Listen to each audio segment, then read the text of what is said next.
Welcome, everybody, to another edition of the Pocket Locker Podcast. I am your host with the most, all the way from the East Coast. And as always, good people, I am in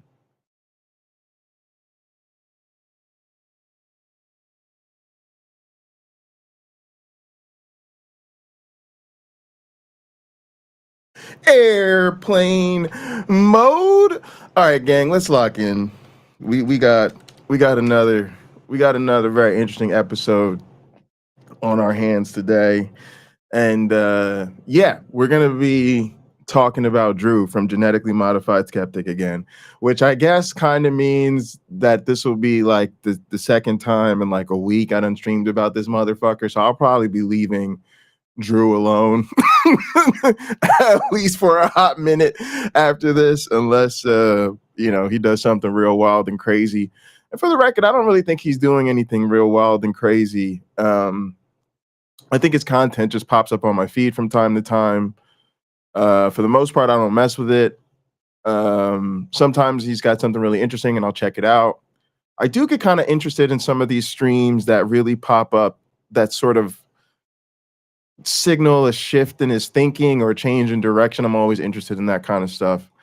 I guess for a little bit, just real quick, just to lay out a couple of early disclaimers. I hate this whole thing. Like, I hate the fact that, like, especially as like smaller creators, we got to be mindful of starting YouTube drama. And also I always feel like I'm protecting the ego of like larger content creators and being like, please don't take this personally. It's just kind of ridiculous because I think part of what makes our space cool and our community particularly badass within that space is that there's such a diversity of thought that even those of us that get along really well, are close friends, best of friends, all types of entangled, fundamentally disagree about a lot of things. So, I think that that's a good thing. If you think about the people I host shows with on the regular basis the most, to be honest, we haven't done the Blackout with Uncle Bobby in a while. Uncle Bobby and I probably are on the same page about most things in a way that I find strange. But really, people I co-host the most with are my one black friend and Maya, and we just disagree about so much that's kind of the nature of the relationship. So anyway, yeah, Drew, I think I'm good with Drew on an interpersonal type of basis. I think he's a cool dude. I just have some commentary. The other thing is I don't think I'm necessarily Drew's audience. So when I talk a certain way about his content, I'm not trying to be disrespectful or dismissive. That's kind of why I have mixed feelings about the dude anyway, because I'm actually a big fan of Drew's content. I think it's really good. I think all of us go on our own personal journey, and that journey will need to be fed differently at different points. And if you're somebody who's engaged in content on whatever platform you get content on, the content you consume is likely going to change over the course of that time. And I think it's really important that people realize that, because it actually means that some of our conversations about, should these people over here even be doing this, or, is this approach better than this approach? Some of those conversations are great and absolutely need to be had. But some of the nuance and context that needs to be had in those conversations is content for who and for what. So like for me, I went through my deconversion journey basically alone. And reading on the internet was very helpful to me. When I first found content, actually a lot of it was like debate stuff. And it was like Hitchens and the New Atheists sort of responding to ministers or apologists or whoever. And believe it or not, I felt like at that time that's what I needed, because I had gone through this painful process by myself. I needed to see my position articulated, um, sort of by people who were more experienced at it than me. I needed to like see it kind of like play out in a public setting, and I needed to see it respond to and be responded to by the type of believers that represented the faith I was leaving, right? Then there came a time I got so annoyed of that because it's like I'm watching let's say a 3-hour debate, and I really just want to hear, to be honest, somebody like Christopher Hitchens or Richard Dawkins or somebody like that at that time. Not necessarily proud of those or trying to endorse their social or political influences, but that's who I was listening to at the time. And if I listen to like a 3-hour debate, it's like half the time was absorbed by some, Christian apologist BSing the whole time. And so after a while, that didn't feed me anymore.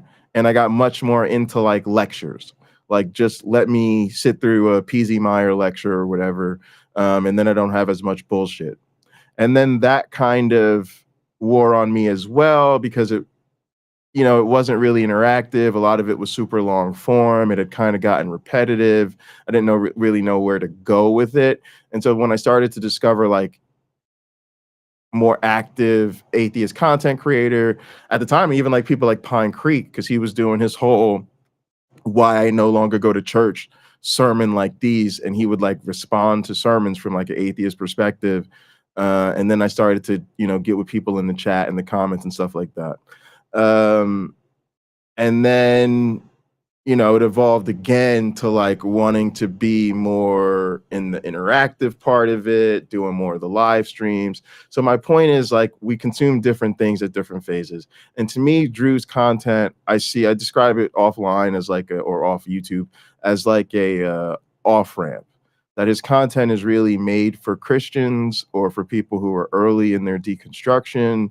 And he sort of presents like a safe off ramp that you can like consume his content and not feel too threatened.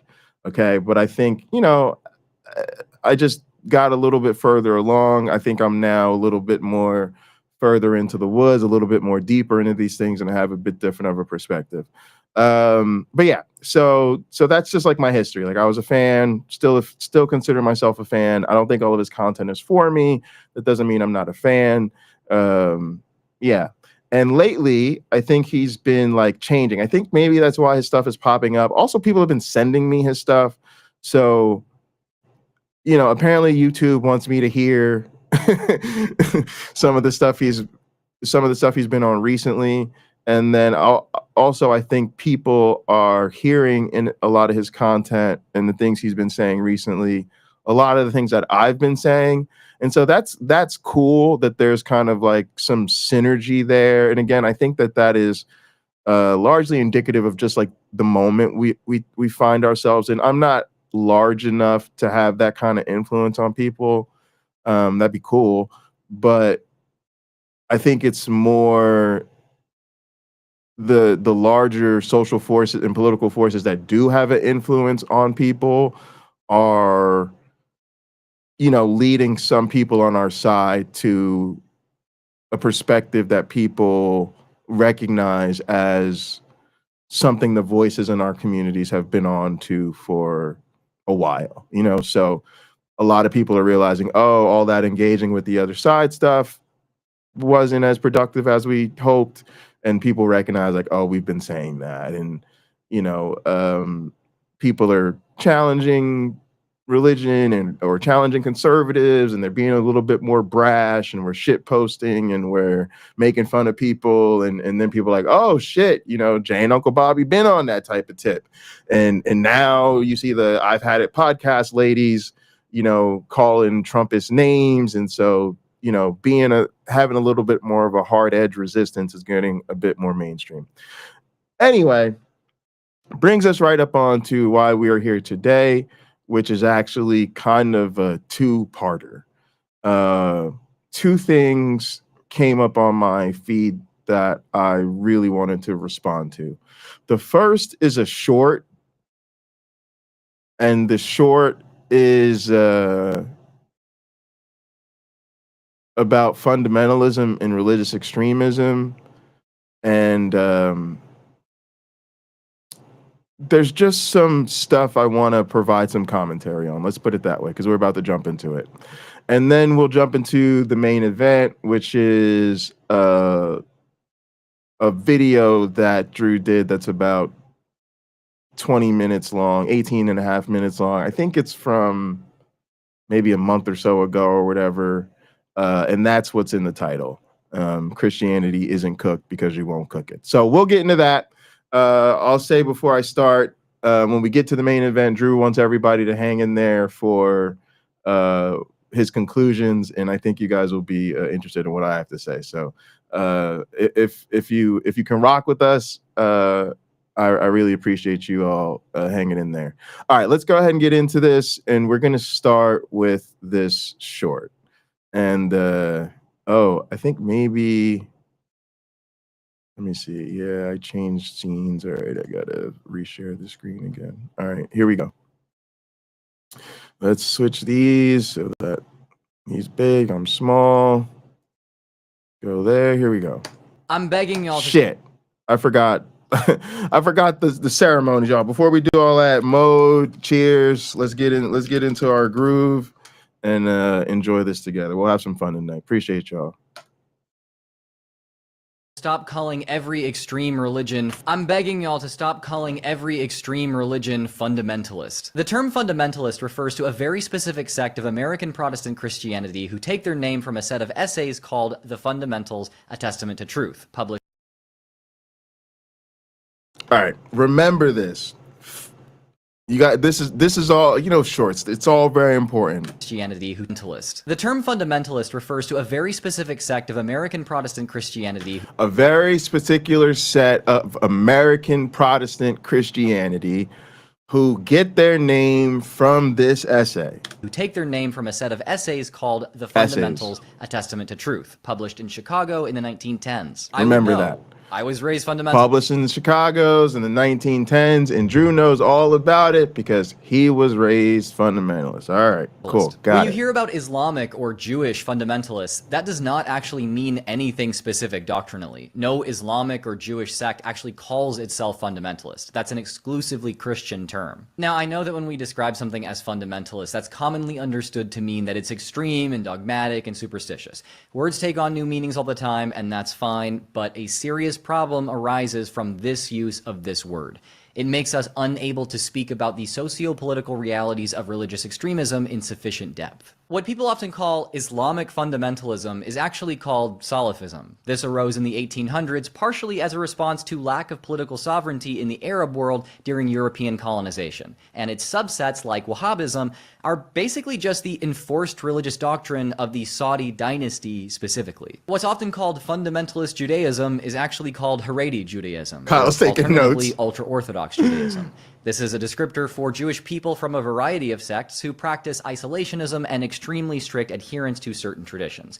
This arose as a response to the secularization of Jewish communities during the European Enlightenment. Interestingly, a huge number of them are staunchly anti-Zionists, the polar opposite of Christian fundamentalists. Meanwhile, Christian fundamentalism arose in the early 20th century from literature published by a white American Protestant Christian oil baron to combat things he saw as a threat. Socialism, evolutionary science, Catholic immigrants, Mormons, Jehovah's Witnesses, atheism, spiritualism, and any liberal Christian theology. By using the same word to describe drastically different groups, we undermine our ability to talk about religious extremism, how it's not all the same, and how it comes from different places to serve different purposes.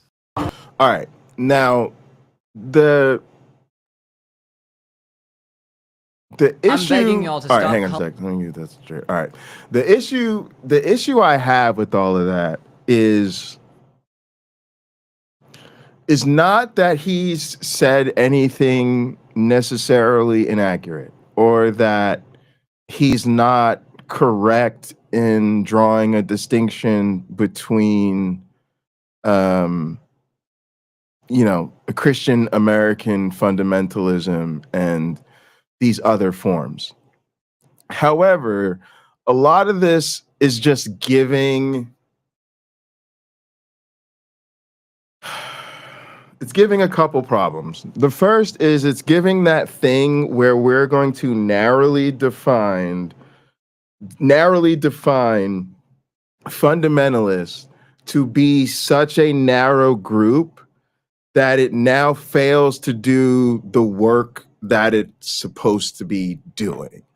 And it becomes very easy for believers who by all means would be fundamentalist to distance themselves from it. Sorry, I'm not associated with it because I don't fit that narrow definition he just gave. And then it also allows us to let fundamentalists off the hook by being like, oh, sorry, they don't come from this one tree right here and this direct lineage that is actually the official fundamentalist. Okay. Now, setting that aside, it's also giving this thing I'm trying to speak about, which is the sort of white supremacy vibe that gets baked into the sort of preponderance and prestige given to scholarship and what is officially recorded in, the Western tradition of scholastic history. And then that becomes sort of like the official narrative of the fucking planet. And it very much isn't aware of how much it inadvertently is participating in like cultural erasure, right? And I could do a whole stream about this, and this is really just like the appetizer for today's stream. So maybe we'll get deeper into some of these issues in the future, but part of it is like when this happens, it's sort of like when people talk about the conflict in the Middle East and they'll talk about the response to October 7 and then they'll try to take the conversation from there. And you're kind of like, wait, I know you didn't mean to do this, but the way you're talking about this makes it sound as though the history of this began that day, right? And this is giving like, oh, fundamentalism is this thing this white man came up with, rather than the understanding that those essays were an expression of religious fundamentalism that may have proved instrumental or pivotal in the evolution, for lack of a better word. Evolution is fine, actually. I'm with that, cultural evolution. The evolution of American Christianity, right? And instead, it's giving like, this is what fundamentalism means. This is when it began. This is who it began with. These are the fundamentalists. I know because these are my people, right? And I'm like, what do you think my fundamentalist Pentecostal grandparents, who are absolutely 100% religious extremists, would see themselves in your description of fundamentalism? Do you think that Black fundamentalism, well, I would say yes, 100,000 fucking million% is fucking rooted in white supremacy and forced upon my ancestors. But do you think when they started to form their own Christian thought, their own theological, sophisticated Christian theology, do you think that they were borrowing from those books and things like that? No. Do you really think that the phenomenon of religious fundamentalism began with those essays, right? Like, and so that's the thing it's giving me, right? And then at the same time, it's giving me woke scalding. It's giving me like, how dare y'all be throwing around that term fundamentalist all willy-nilly, right? Which is again giving people a pass who shouldn't have a pass because you want to reiterate, what you've learned in your reading. And this is the problem of like not being sometimes up to the task of like the serious, the serious shit that we talk about on our streams sometimes, and we're all guilty of it because we do these shows in our job. I shouldn't say our job, because in my case it's a hobby. In his case, it's actually a job. But the gig is takes, and the gig is opinion, and the gig is perspective, and the gig is commentary, right?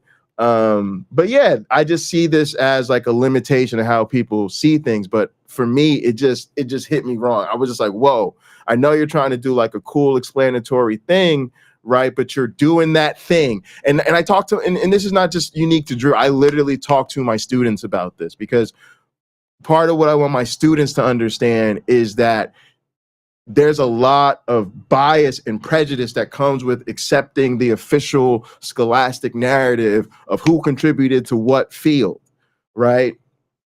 And so in this type of thing, it becomes very important, because there is a much broader phenomenon of religious fundamentalism that we do have to address. And it manifests itself in a wide array of Christian denominations, a very wide array, okay?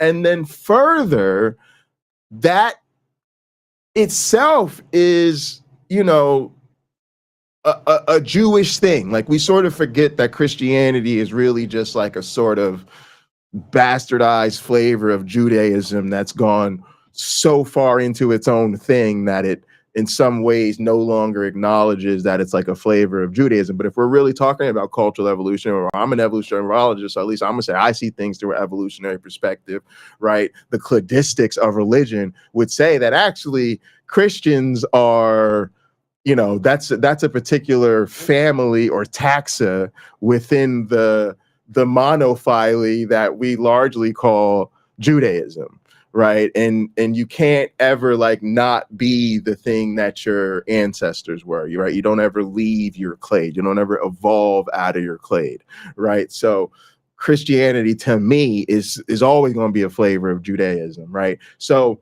there, of course, is then a connection between the fundamentalist way of expressing those traditions, and we are aptly trying to identify the connection between fundamentalism more broadly, including Islamic fundamentalism, and, to be honest, an even broader spectrum of fundamentalism. Because again, if you go to where Buddhist and other traditions that we don't talk about as much are in power, there's also a distinction there between the fundamentalist and other forms of expression, or people who are just culturally that way, or people who are liberal in those traditions or whatever.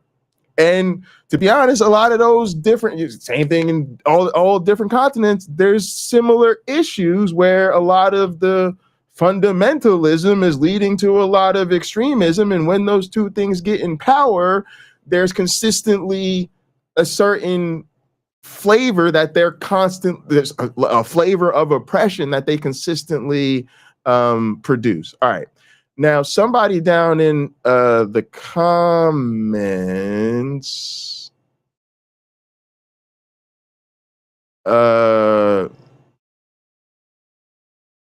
okay, here's one comment I like. The guy said, let me switch over so y'all can see the fucking thing.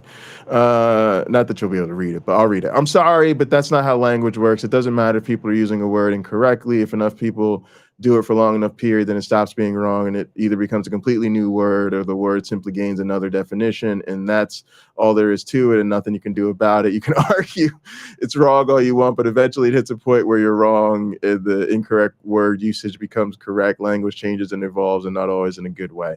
That's kind of like a crude response to it. I somewhat agree with that, and also that doesn't necessarily undermine the value of understanding the history of a word, or the technical use of a word. Hang on a sec.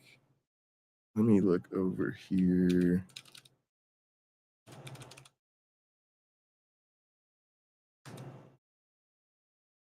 Why is this not popping up in my Finder? All right, I'm trying to also, there's another comment I want to show y'all real quick, so I'm going to try to find it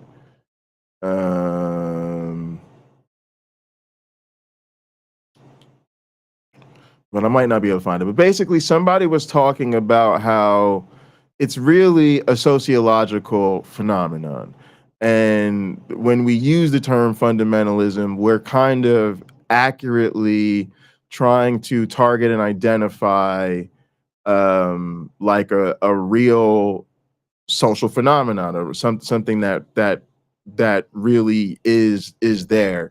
And so I just think this comes down to Drew maybe in some sense himself like identifying as like uh someone who's come out of the true fundamentalism or the real fundamentalism. I hate to say this, but it's giving me the vibe. It's giving me Puritan vibes. It's like giving me like the same thing of, you know, people who are like really into like tracing your shit back to the Mayflower and all that type of stuff. That's the vibe I'm getting. I'm not gonna say too much about that. Because this isn't really about that, but it is that weird sort of like, no, my people are the true fundamentalists and da da da da da. And I don't think I just don't think it's that useful. Sumami says she's evolving out of the clay as we speak. You might be. Nah, Shumami, we're not gonna let that happen. You are part of us. You know, as long as you're a fucking human being, you're part of the normal human expression. But there are some people who like, you know, they different enough that the rest of us will kind of be like, yeah, bye. Yeah. Like Trump. Like what the fuck?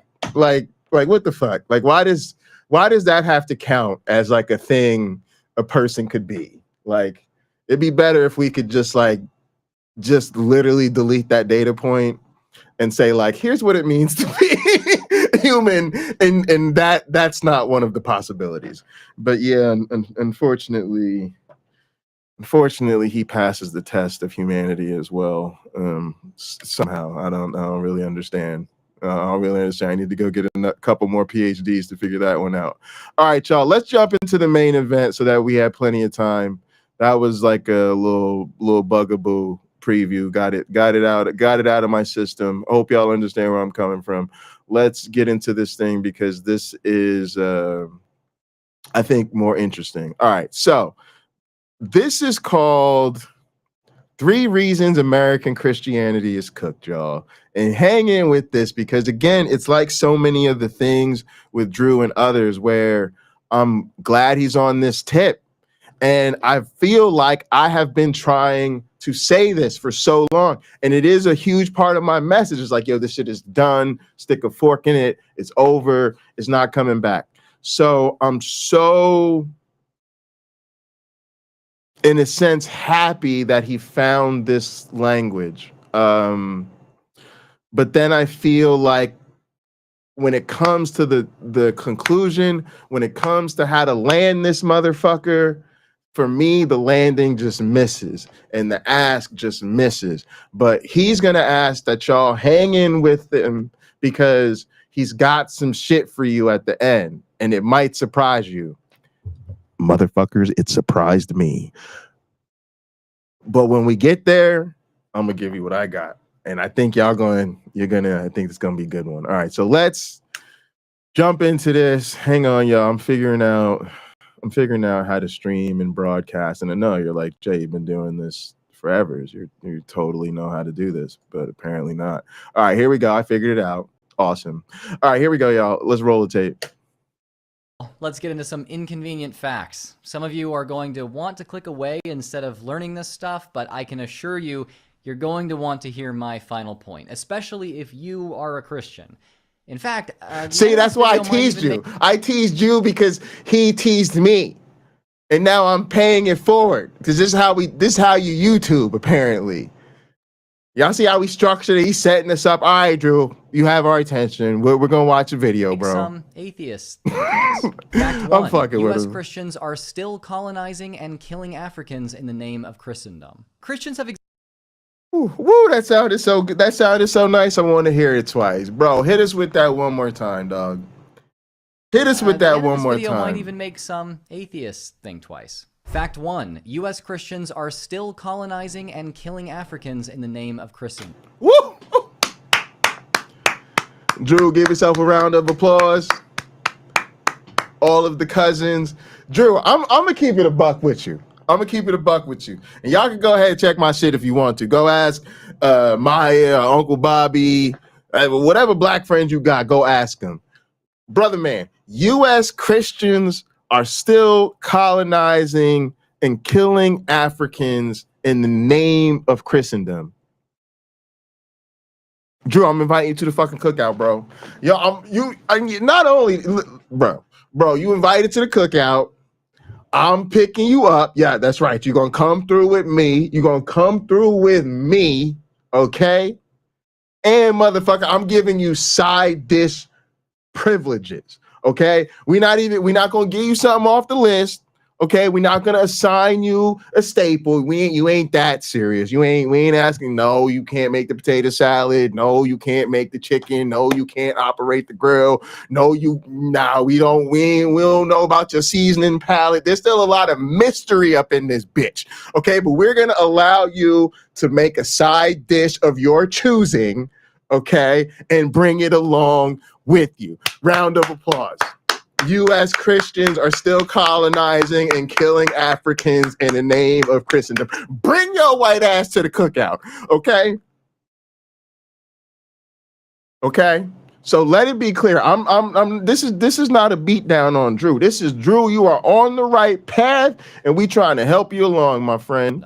Christians have existed in Africa almost since the beginning of Christianity, but remained a small minority in most regions until European colonization. European powers brutally conquered most of Africa with guns and whips in one hand and a Bible in the other. They used violence to control African bodies and forced their own version of Christianity on Africans to control their minds. This was about happy birthday again, baby. to enrich European leaders, not about saving souls. I mean, colonizers went after historically Christian parts of Africa just as they went after everywhere else. Although colonial powers nominally left Africa in the mid-20th century, colonialism never truly ended. There are 1,000 ways colonialism has continued, but here I'll just focus on one way American Christians specifically have continued it. In 2005, the Bush administration launched a supposed AIDS relief program worldwide. Conservative Christians massively influenced this program as it put $1.4 billion, 2/3 of its funding, into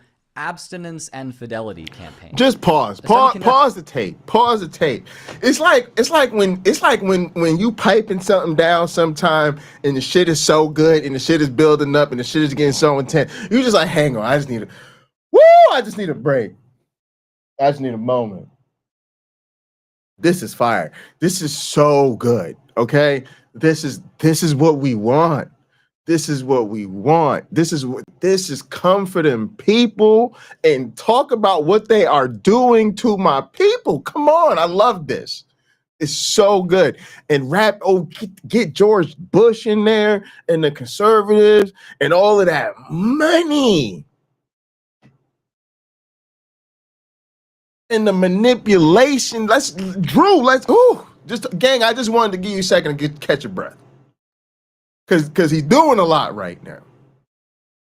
All right, let's let him continue.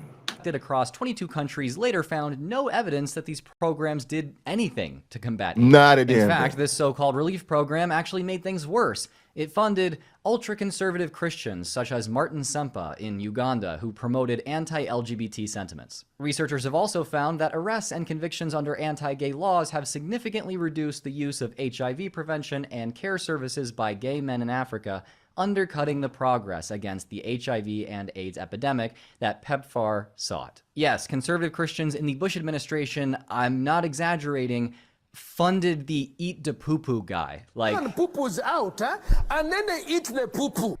It's funny until you realize what incredibly fucked up things resulted from that. All right, but I gotta take a minute because the meme-ification of it all, you know, you go and crack a smile, but yeah, it's super fucked up.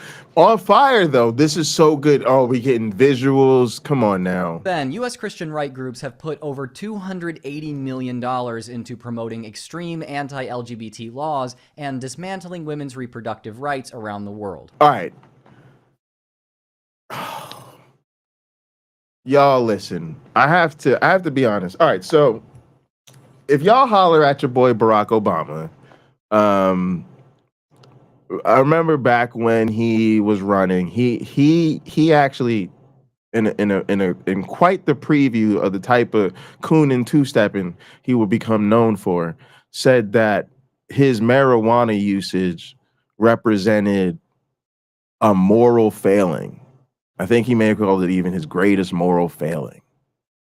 Mind you, this motherfucker wasn't really like just a pothead. He was like me. He was like a whole ass like dog. Like he had a whole ass pot crew, and he was considered like one of the leaders of the crew. He was the one making sure everybody got together every day to get down like that. You understand what I'm saying? It was called the Troom Crew. And when the Troom Crew was rolling, Barack was the one to make sure y'all roll up the window so that we properly hotbox this motherfucker.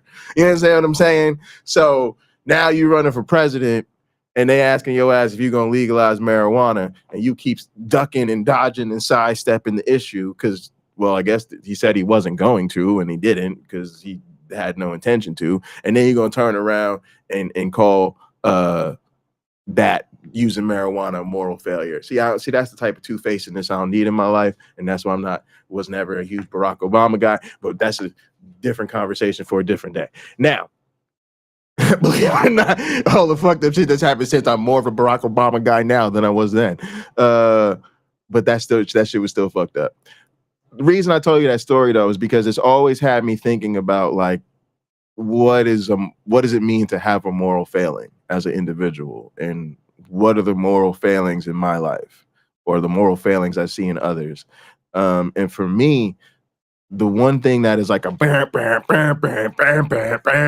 is how long I was a Christian and did not dissociate from that group based on LGBTQ bigotry alone. Again, I was caught up in that cognitive dissonance compartmentalization. I always saw myself as an ally and a friend and a pro LGBTQ person, but I saw myself as like a good Christian, and I was trying to wrap my head around how to do all that shit like a lot of them do.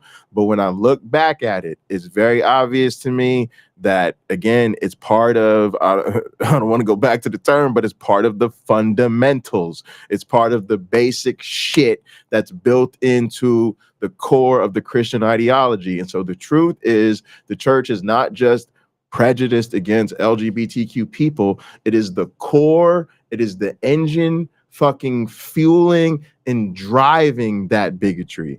It is not responsible for all of it, and it wouldn't even be able to get away with it if it wasn't for sort of pre-built-in prejudice and biases that a lot of us have to accept and normalize those type of prejudices and bigotries. Amen. Am I talking to somebody out there, y'all? Because we got to talk about that shit too. First off, they wouldn't have been able to have a religion with them type of rules into it if people weren't already on some fucked up ass bullshit, and we wouldn't tolerate it any longer if we weren't on some fucked up ass bullshit. But nevertheless, them motherfuckers will never get off the hook about it because they've made it so core to their identity and their efforts, and they're serious and they're about theirs. Okay, so for me, that's a moral failing.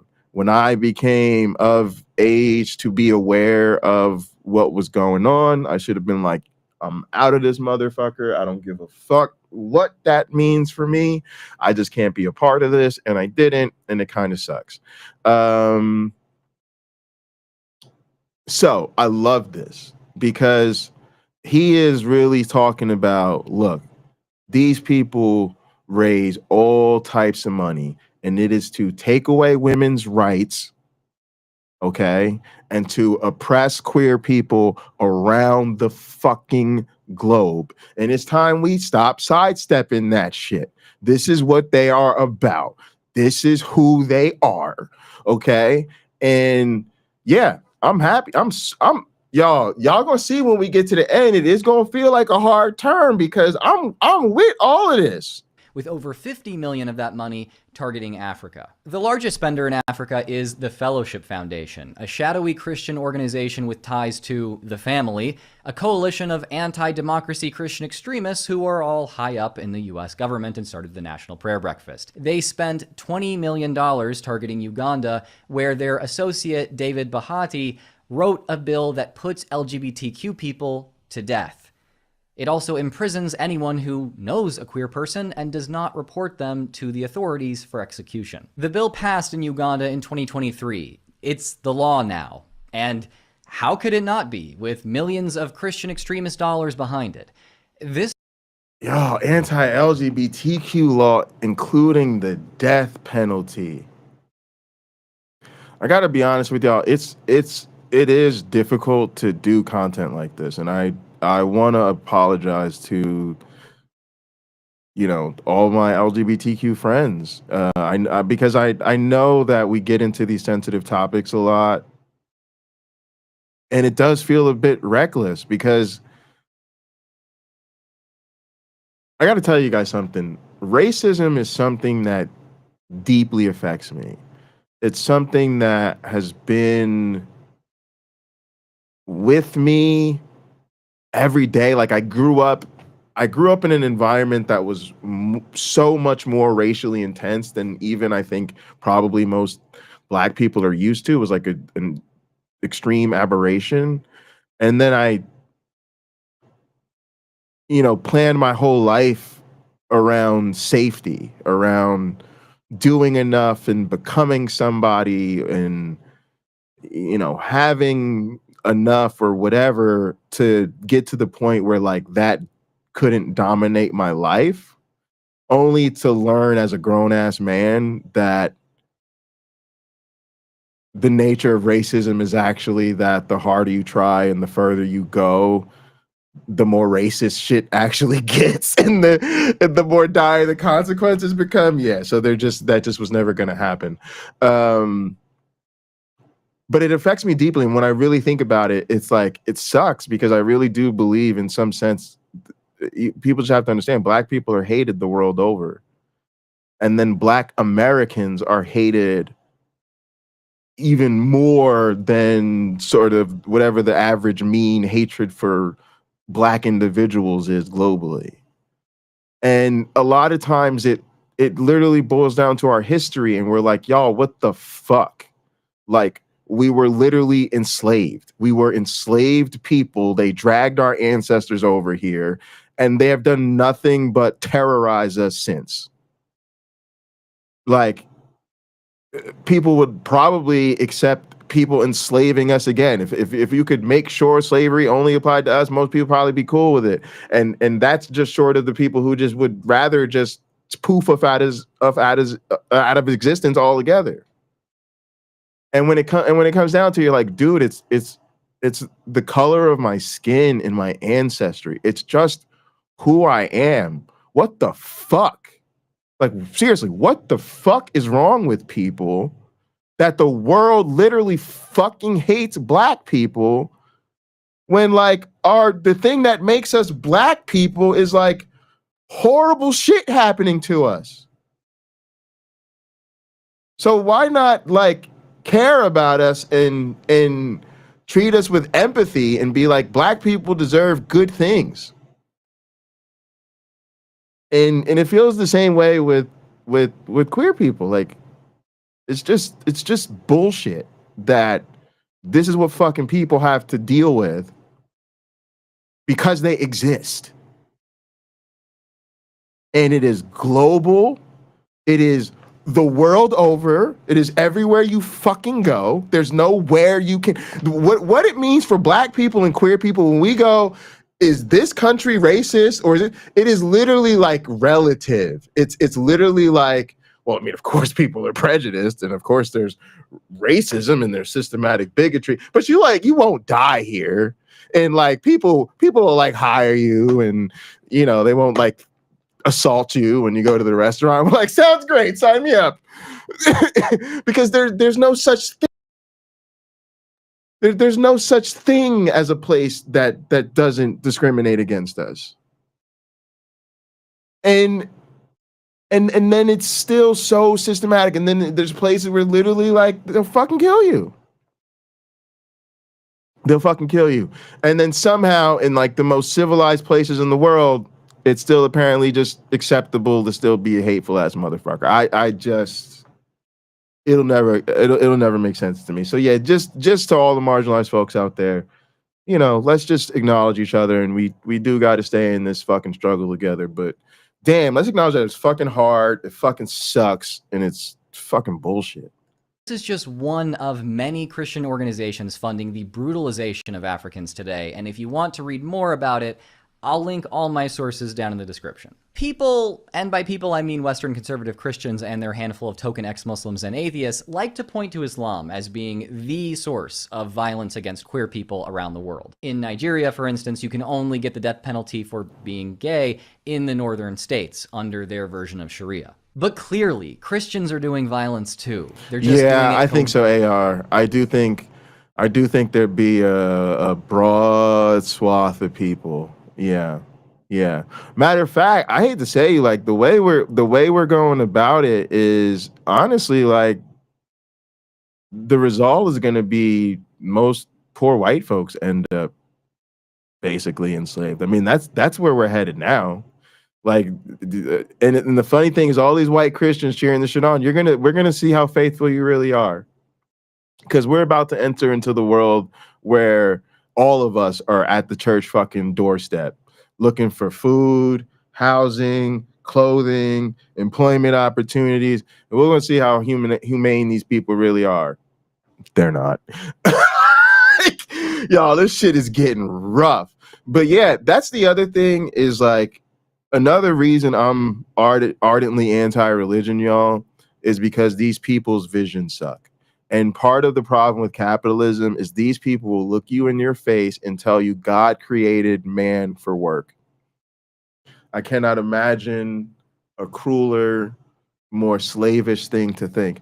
And see, that's part of my, look, I don't want to make this about my economic vision and my politics, but, you know, the reason if we were in charge, shit would be a lot better is because, number one, I think we have the economic resources and the wealth that the value of a person no longer needs to be tied to that individual's ability to contribute to our labor market. That's just, I cannot imagine more archaic thinking. And also the technology that we have is making it possible, and I would argue in the future probably even necessary. So these people's vision sucks, and when you deal in reality land, you realize life is precious and temporary, and that all of our economics are subject to change. I don't give a fuck how rich you are. All of our economics are subject to change. And why should that be the thing that decides whether we live or die, get medicine, get education, can eat, or live indoors? Doesn't make any fucking sense. So I remind you, these people's vision fucking sucks. How much does your dog need to bring into the house to be worth its meal and to have a decent place to stay? Oh, right. But somehow the humans created in the image of God, the perfect image of God, are actually not deserving of food, clothing, and shelter unless they have labor jobs that they do all day. Okay. Noted. Overtly through dark money groups because they have a lot of money, and that gives them all the power they need to create the large-scale violence they want to see. Fact 2, the abortion issue was invented to cover for racism. Again, pause the tape. Give this man a round of applause. Let that man, somebody pass that man the fucking Uno cards. Drew, you get the honor of sitting at the guest seat, and you get to deal the first hand of Uno, my guy. This is fabulous. The abortion issue was invented to cover for racism. American Christianity's cooked. Look, I love it. Fucking beautiful. We all know that abortion is a major issue for a lot of Christians in the United States. They strongly oppose it because they believe something like the soul of a human being comes into existence and achieves personhood at conception. Love it. More commonly put, life begins at conception. So, ending a pregnancy to them is the same as ending any other human life, which is wrong. The Catholic Church has preached against abortion at some stage of fetal development for many centuries at least. But Protestants, they only latched onto this idea in large numbers about 45 years ago. Yes, this is the same issue that some Christians have committed actual terrorism and political assassinations over. They've firebombed clinics with people in them, among other things, forcing Congress to pass laws explicitly protecting reproductive clinics of all kinds.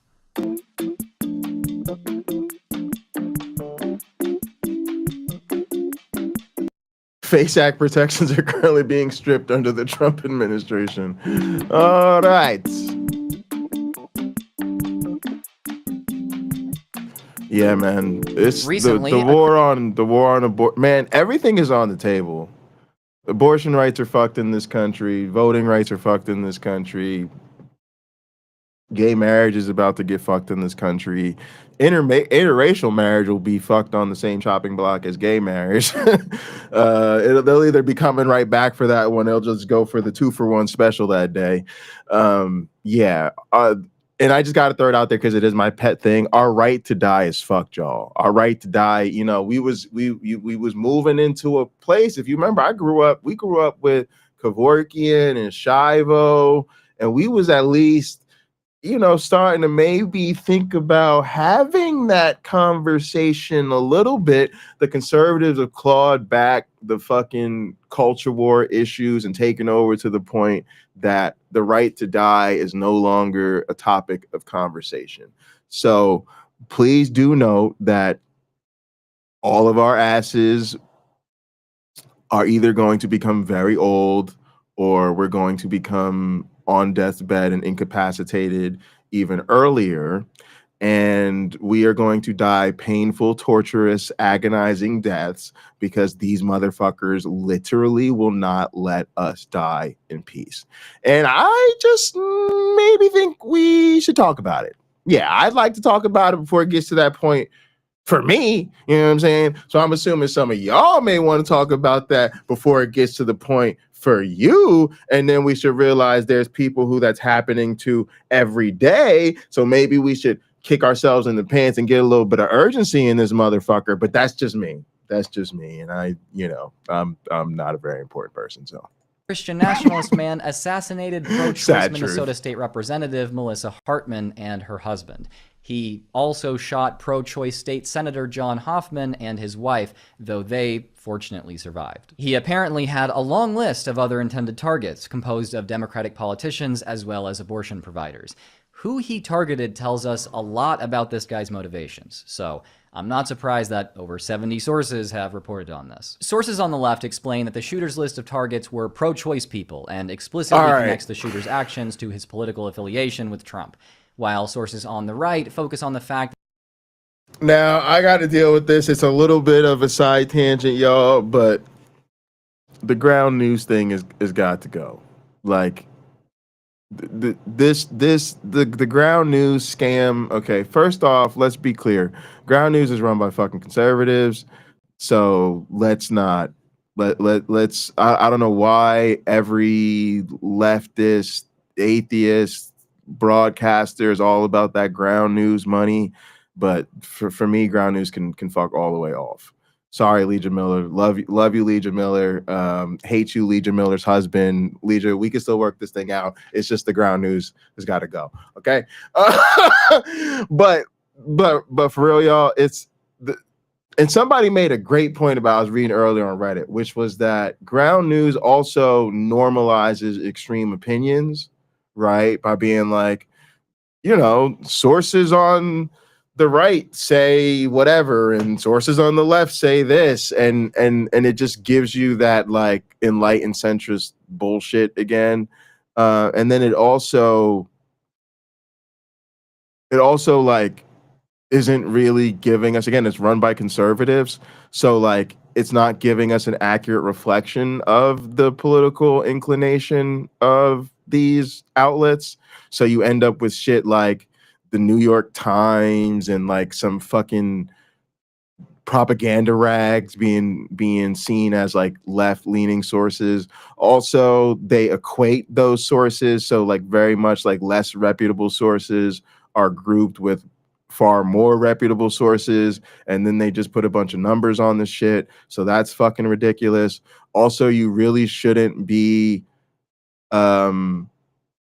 presenting particular media outlets as left-leaning or right-leaning when in reality it comes down to the reporting.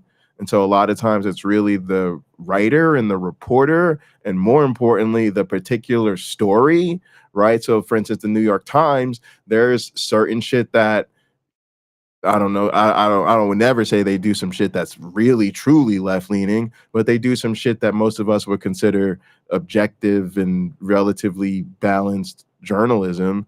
And then they do some shit that is just basically fucking right wing propaganda or sane washing of the Trump administration. Really, I need to know how how that story is approached in that narrative, not like, oh, the New York Times we've labeled as left leaning, so they're a liberal source of news. Like all of that is just fucking trash. All that is trash.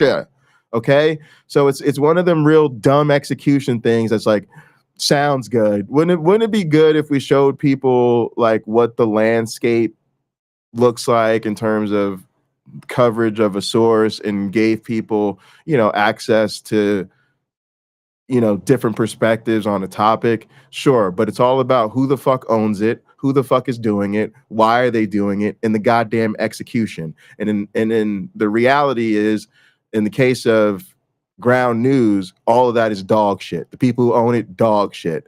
Why they did it, dog shit. The motivation, dog shit. The execution of the plan, dog shit. And now everybody's just treating it like it's the greatest thing ever. So it did work. It was effectively, because now it's got people on the right and the left basically buying into the right-wing fucking interpretation of our media ecosystem. All right, side tangent over, but let's skip through the ground news capitalism because I'm not a fan. All right. But it was only after a child was born the convention openly called for Protestant supports my All right, here we sponsor, go. which didn't oppose abortion. The Southern Baptist Convention opened. All right, I'll let him go from here. Conservative Protestants 50 years ago didn't oppose abortion. The Southern Baptist Convention openly called for it to be legalized throughout the 1970s. When Roe v. Wade was decided, the president of the SBC said, Robin. I have always felt that it was only after a child was born and had a life separate from its mother that it became an individual person. And it has always, therefore, seemed to me that what is best for the mother and for the future should be allowed. In the late 70s, Billy Graham refused to participate in anti-abortion campaigns. And as this article from Politico says, even James Dobson, the founder of Focus on the Family, who later became an implacable foe of abortion, acknowledged in 1973 that the Bible was silent on the matter, and therefore it was plausible for an evangelical to believe that a developing embryo or fetus was not regarded as a full human being. So, what changed this?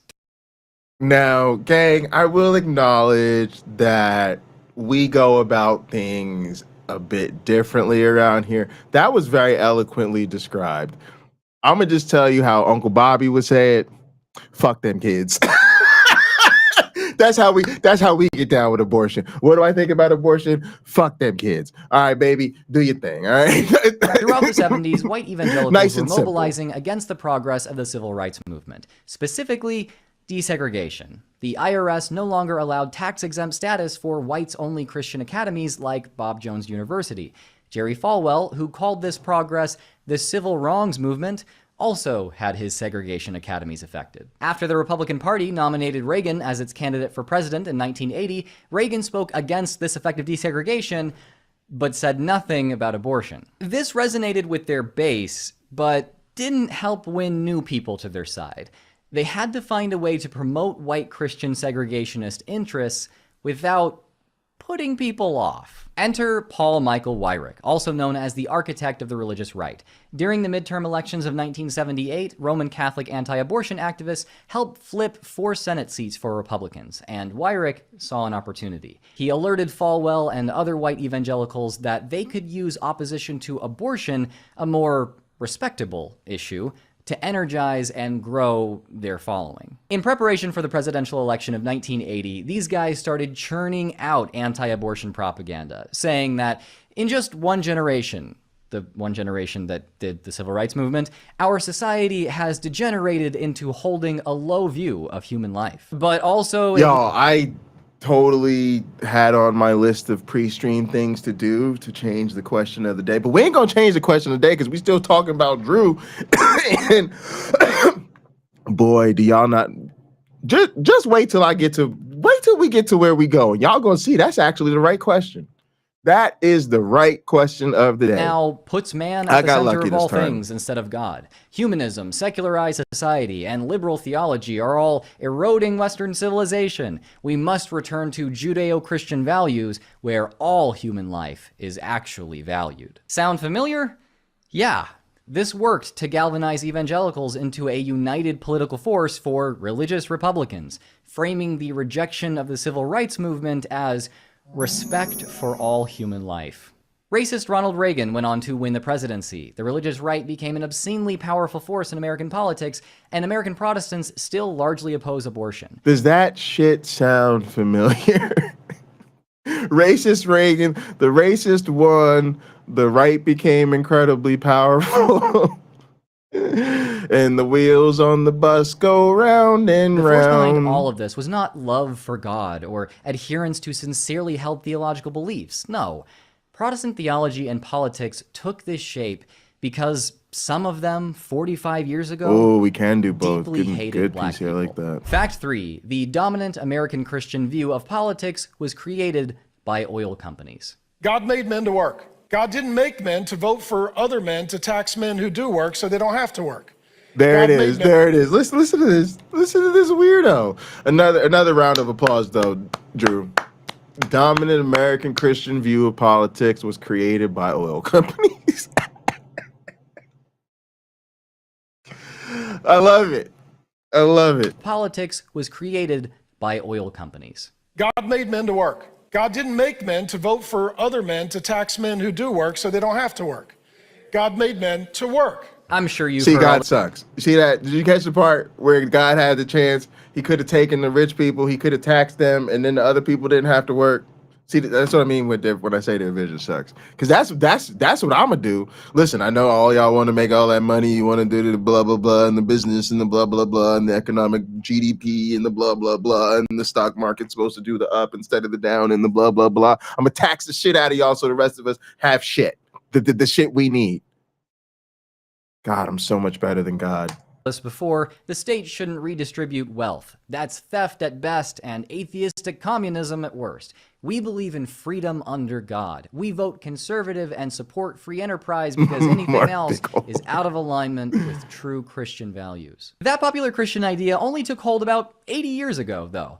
Its creators, the National U.S. Chamber of Commerce, the National Association of Manufacturers, the president of Sun Oil, and their employee, the wealthy pastor James W. Fifield. In the late 19th and early 20th centuries, the Christian idea of the social gospel was popular. Christians should seek to meet the earthly needs of every person, not just save their soul. We must work together to rid the world of social injustice, economic inequality, corporate greed, and worker exploitation. This was the basis of FDR's New Deal policies following the Great Depression. It raised taxes on the ultra-wealthy, ended child labor, protected workers, and created Social Security. Most people, Christians included, liked this. Wealthy corporate giants did not. So they developed a plan to take advantage of the trust that Americans placed in Christian ministers. In the 1940s, these wealthy guys created Spiritual Mobilization, an organization which would try to convince Christian ministers everywhere that these social policies were literally evil and non-Christian.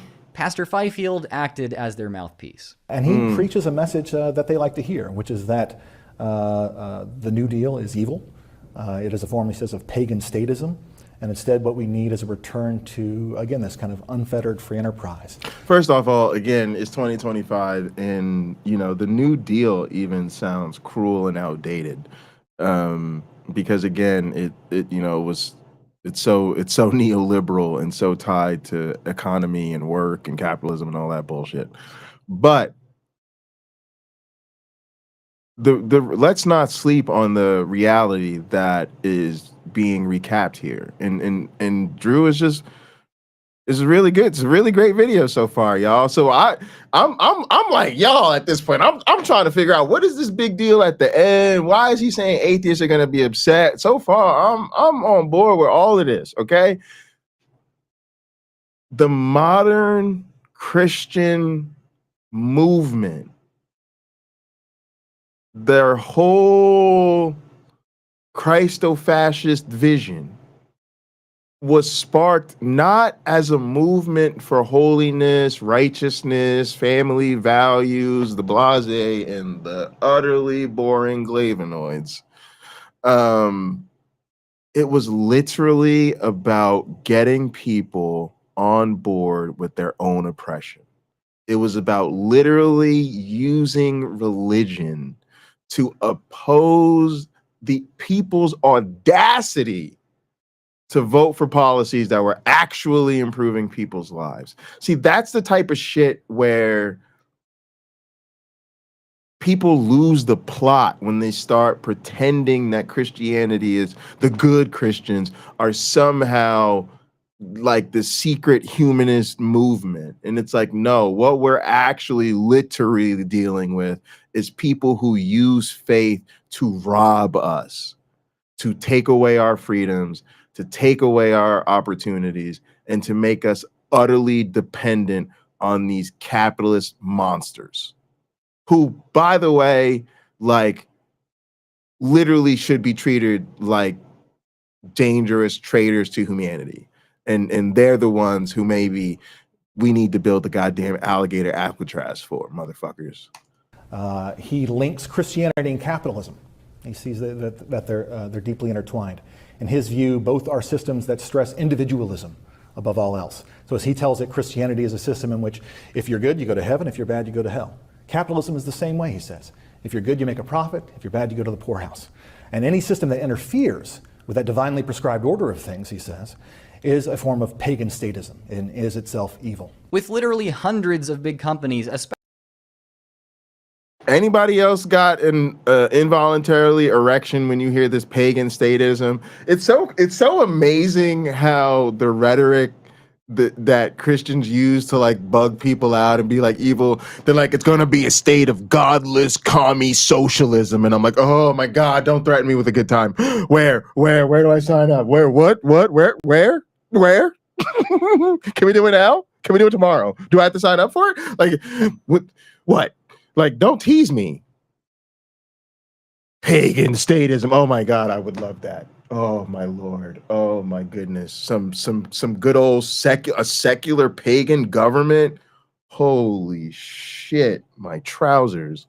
especially oil companies funding spiritual mobilization, it took off. By the 1950s, it had trained tens of thousands of Christian ministers to preach that libertarian capitalism was a part of Christianity itself. This strongly influenced the message of Billy Graham. It became an integral part of American anti-communism, and even inspired the Eisenhower administration to put "under God" into the Pledge of Allegiance, "In God We Trust" onto our money, and make "In God We Trust" the official motto of the United States. Christianity has always had a strong presence in the United States, but that presence used to look pretty different.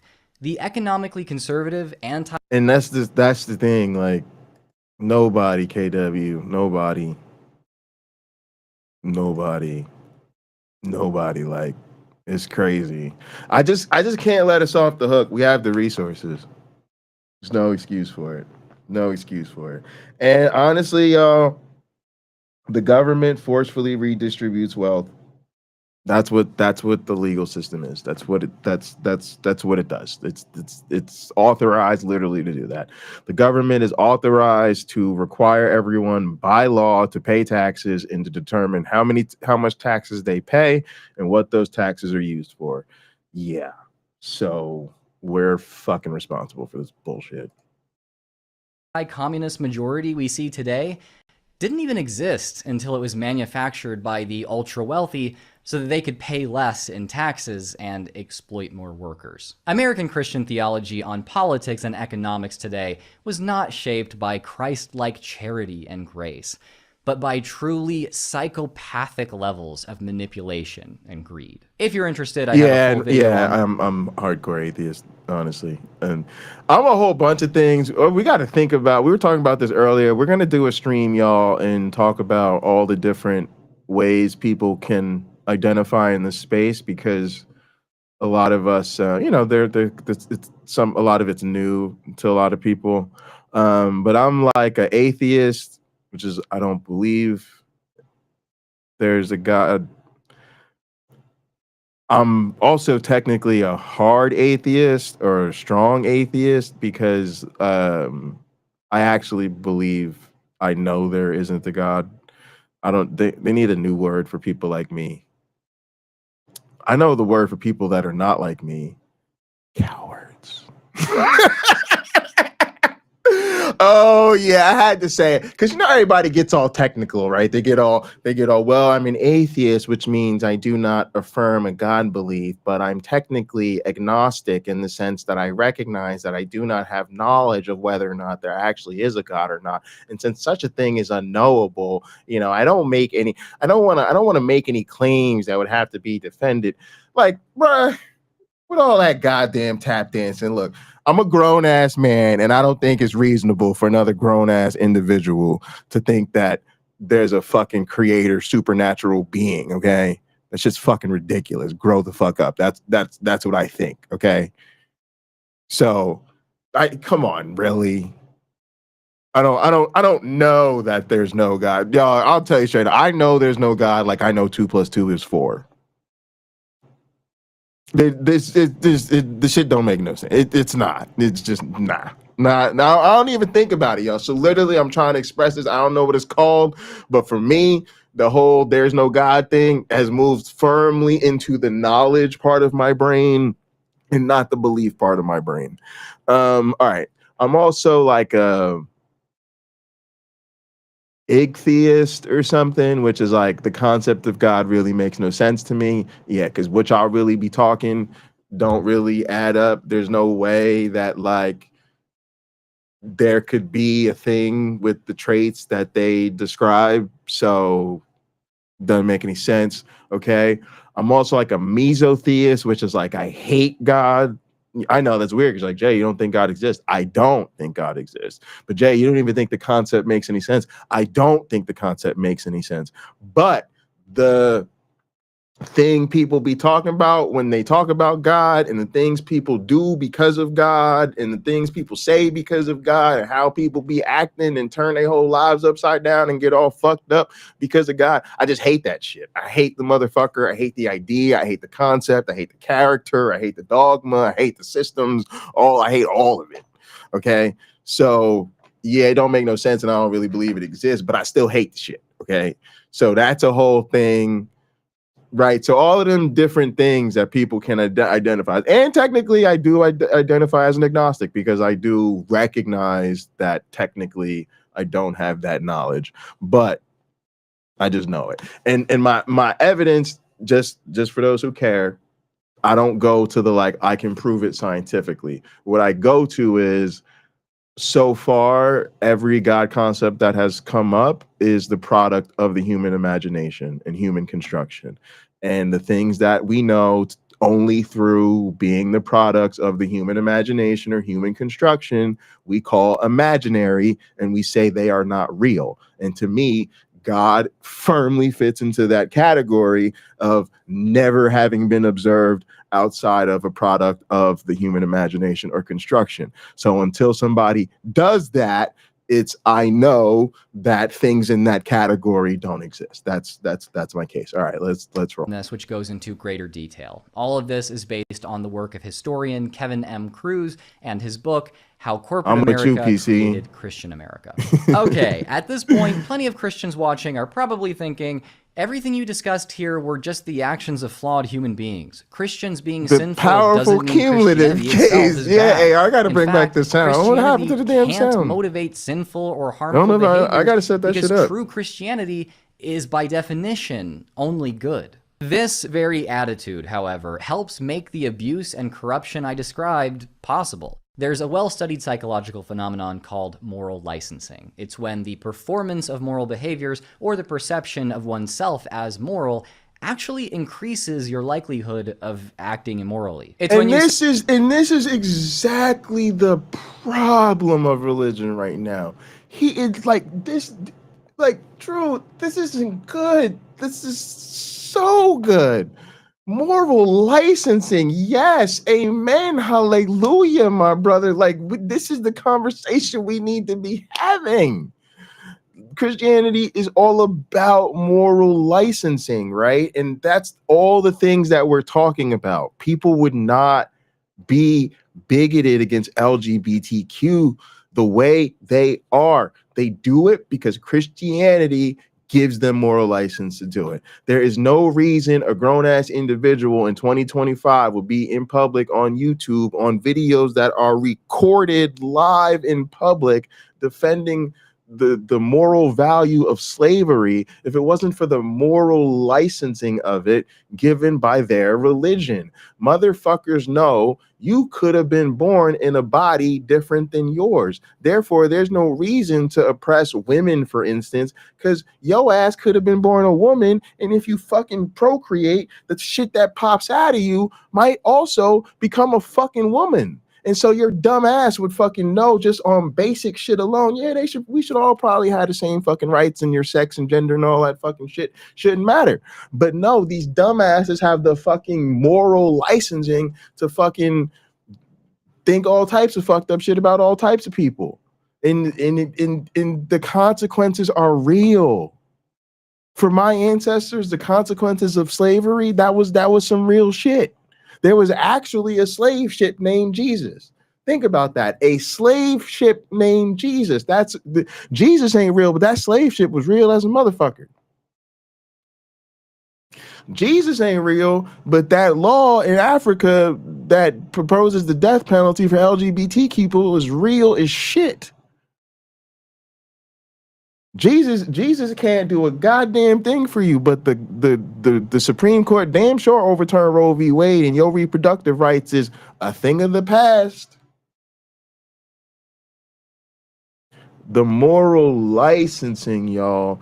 He's on it. I'm still one. I'm like, y'all, I don't understand why he thinks atheists are gonna be upset. I don't know why he thinks it's gonna be so challenging. So far, all it is just totally on point and totally a wonderful, amazing video. What could be the problem? Moral actually increases your likelihood of acting immorally. It's when you say, my morals are good, my community is good, and then subconsciously let yourself off the hook for doing immoral things. Dominant social groups like conservative Christians in the United States or Sunni Muslims in Saudi Arabia have more opportunity to have their moral preconceptions praised and reaffirmed constantly than anyone else, at church, in their own media, and in their extremely widespread communities.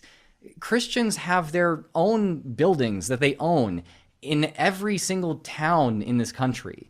We atheists have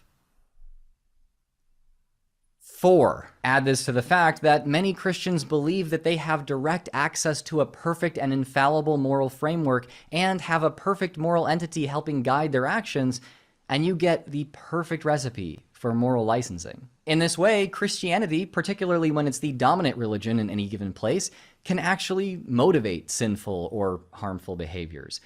If you refuse to acknowledge this, I'm sorry to say you're part of the problem. What if, as a Christian, you... Stop. God damn, I gotta take a breath. Holy shit. Drew, have you been listening to Uncle Bobby low-key? Does your woman know you've been listening to Uncle Bobby? Cause I know she got her own content thing, and y'all be doing some stuff together, and y'all kind of probably got your own little vision, your own little plan that y'all on. She know you be listening, you be sneaking into Uncle Bobby, cause your tone been changing a lot lately, my friend. He been sneaking some stuff. He not like me. He don't go watch dirty movies when he sneak off. He'll go watch Japanese pro wrestling from the 70s when he's sneaking out on his woman. He not like me. He not watching old Insane Clown Posse wrestling. He's sneaking in that Uncle Bobby, y'all. But no, listen. That is really hitting the nail right on the head. That the climate we have created for Christianity is the perfect stew for moral licensing, and that it leads to this horrible behavior. And if you cannot be honest about that, you are part of the problem.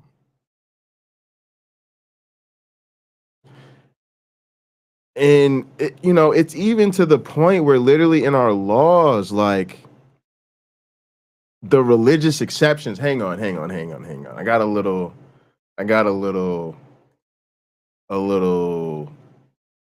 treat for us here. This will be a great little moral licensing thing. All right, let me find this damn thing, because I thought it would be on that same fucking playlist, but I'm not seeing it. All right. Yep, here we go. All right. Let's go here. Which one are we doing in Restream? For some reason, it's just got me sharing and gather. There we go. All right.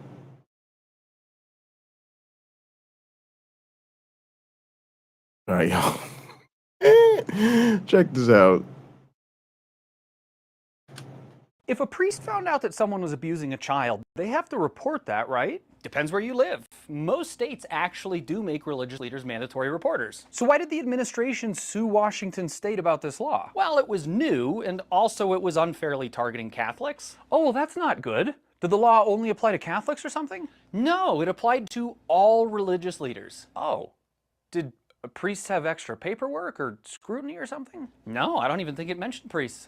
How did it target Catholics then? Because we didn't get an exception. Come again? Most states that classify clergy as mandatory reporters have an exception for confession. So the administration argued that this was a violation of our First Amendment protections of religious exercise. Oh, interesting.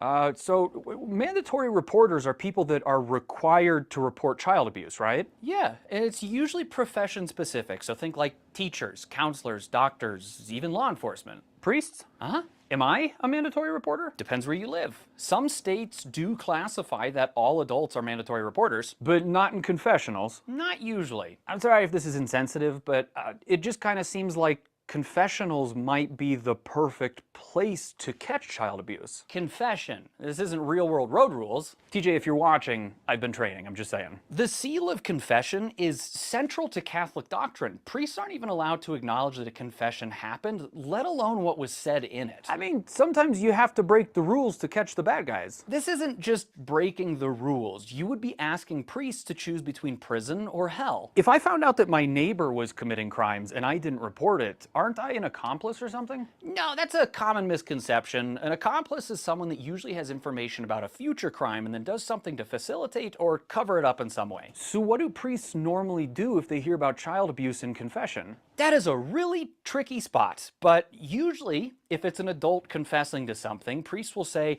we can't absolve you of anything unless you turn yourself in. What about a kid? Usually priests will encourage them to tell an adult, or they might say, hey, I really want to help you, but I can't because we're in confession, so please come find me outside so I can. So the administration went after Washington because they were the first state to require priests to report child abuse that they hear about in confession. Huh?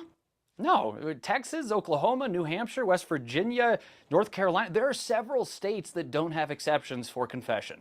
Wait, if he actually cared about this, why didn't he go after any of those states? The optics. The others are red states. Everything's about the optics. not convictions.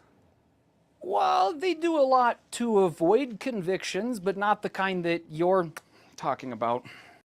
Cankles It's awful. Oh, is this Cankles McTaco Tits? who I've I look. Cankles McTaco Tits who I All right, let's get back to our regularly scheduled program, yo. Prison or hell, a real place or make believe? Yeah, exactly.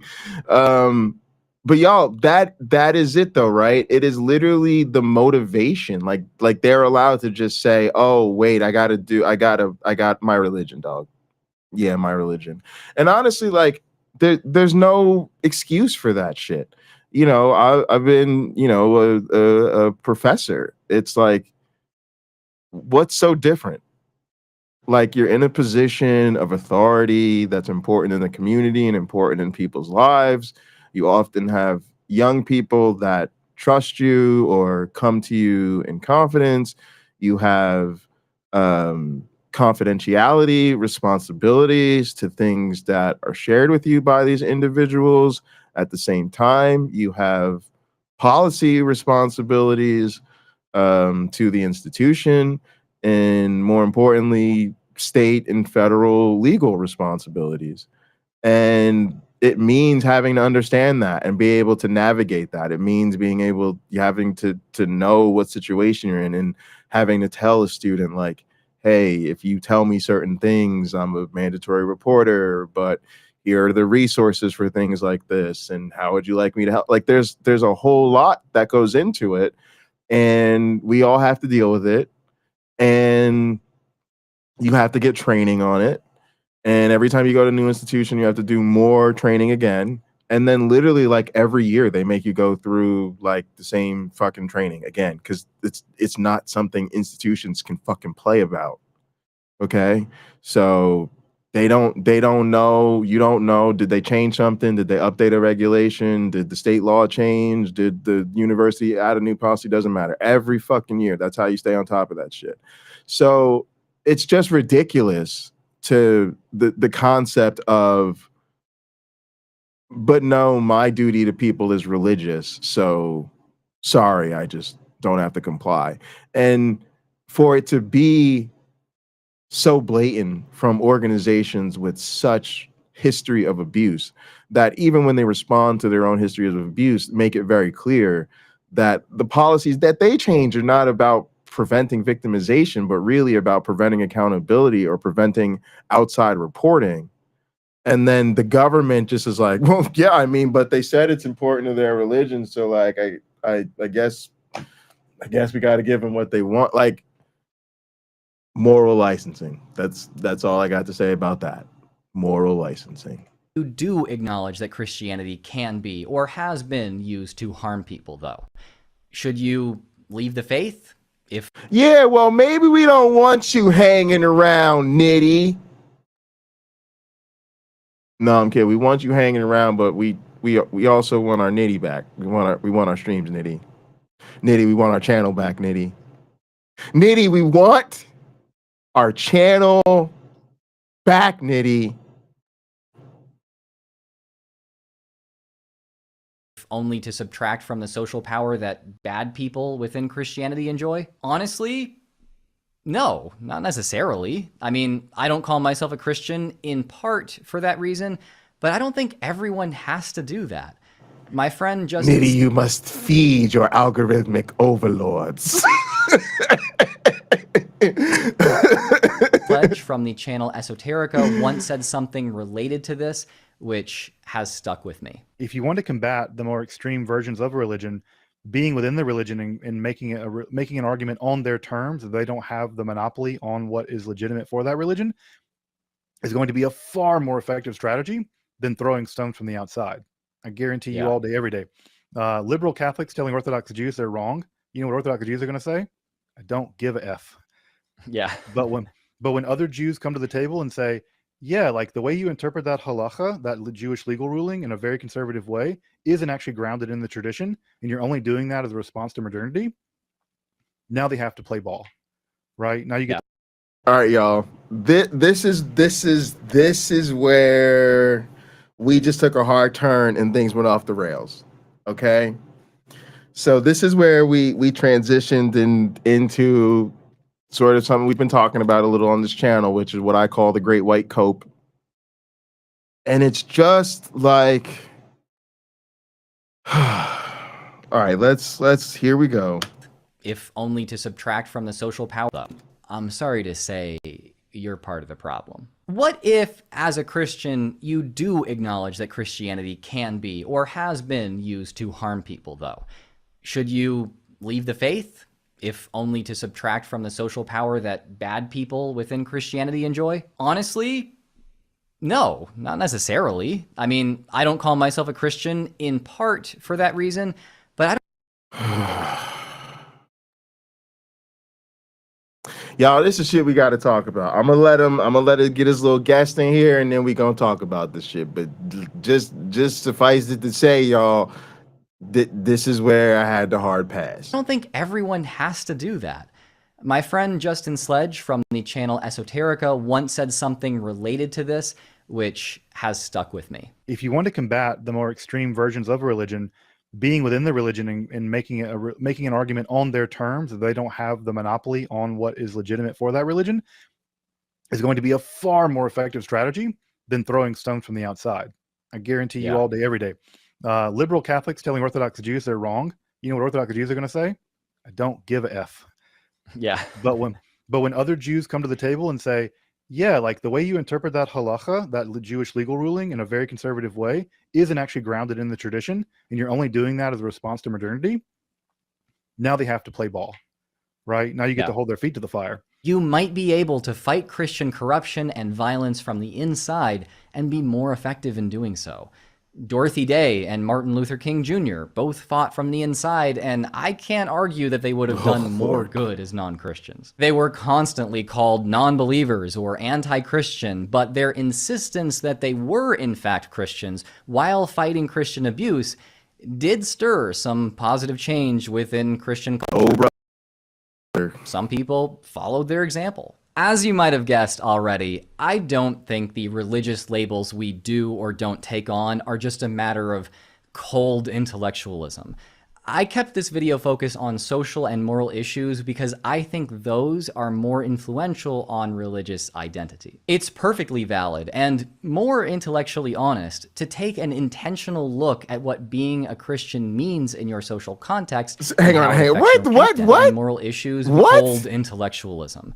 I kept this video focused on social and moral issues because I think those are more influential on religious identity. It's perfectly valid and more intellectually honest to take an intentional look at what being a Christian means in your social context and how it affects your moral behavior to decide your religious affiliation. I don't actually want you to leave Christianity. Yikes. My goal with this video, and with my content more generally, is to help people take more informed and thoughtful stances on religious issues. Hopefully, these uncomfortable facts helped you do that. All right. So we have landed this plane after a fantastic in-air experience in a random field in the middle of fucking Kentucky. I don't know where the fuck we are, but this is not where the fuck we took off to go. This is not where we said we wanted to be. Okay, so yeah, my issue, y'all, is with the motherfucking landing. Okay. First thing, number one, like, yo, the tone, like what we're gonna talk about. 3 reasons American Christianity is cooked. I'm here for it because I've been trying to say this and I just don't have a large enough platform to have enough people hear me say it. Y'all, the shit is over. You can't put the shit back in the bag. The shit is done. Like, look, Christianity and most of these modern religions, they cannot survive a more scientific worldview. Hang on one sec. Uh-oh.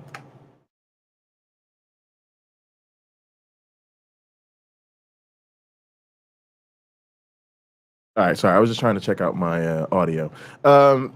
Look, it's over. Like I really do appreciate that shift because it's important that like I think more of us kind of understand where we're at. And to be clear, I think sometimes people don't think, not that I expect them to, it's not really their job. But people don't really think about sort of the arc of cultural evolution or the arc of change and basically how slow it is, right? So, Darwinian understanding of evolution's been around, I don't know, more than 150 years or whatever the fuck it is. Um, I always say that we're still in the infancy of the Darwinian revolution because it hasn't truly been. Most Americans don't accept evolution as a scientific theory. What do I mean by that?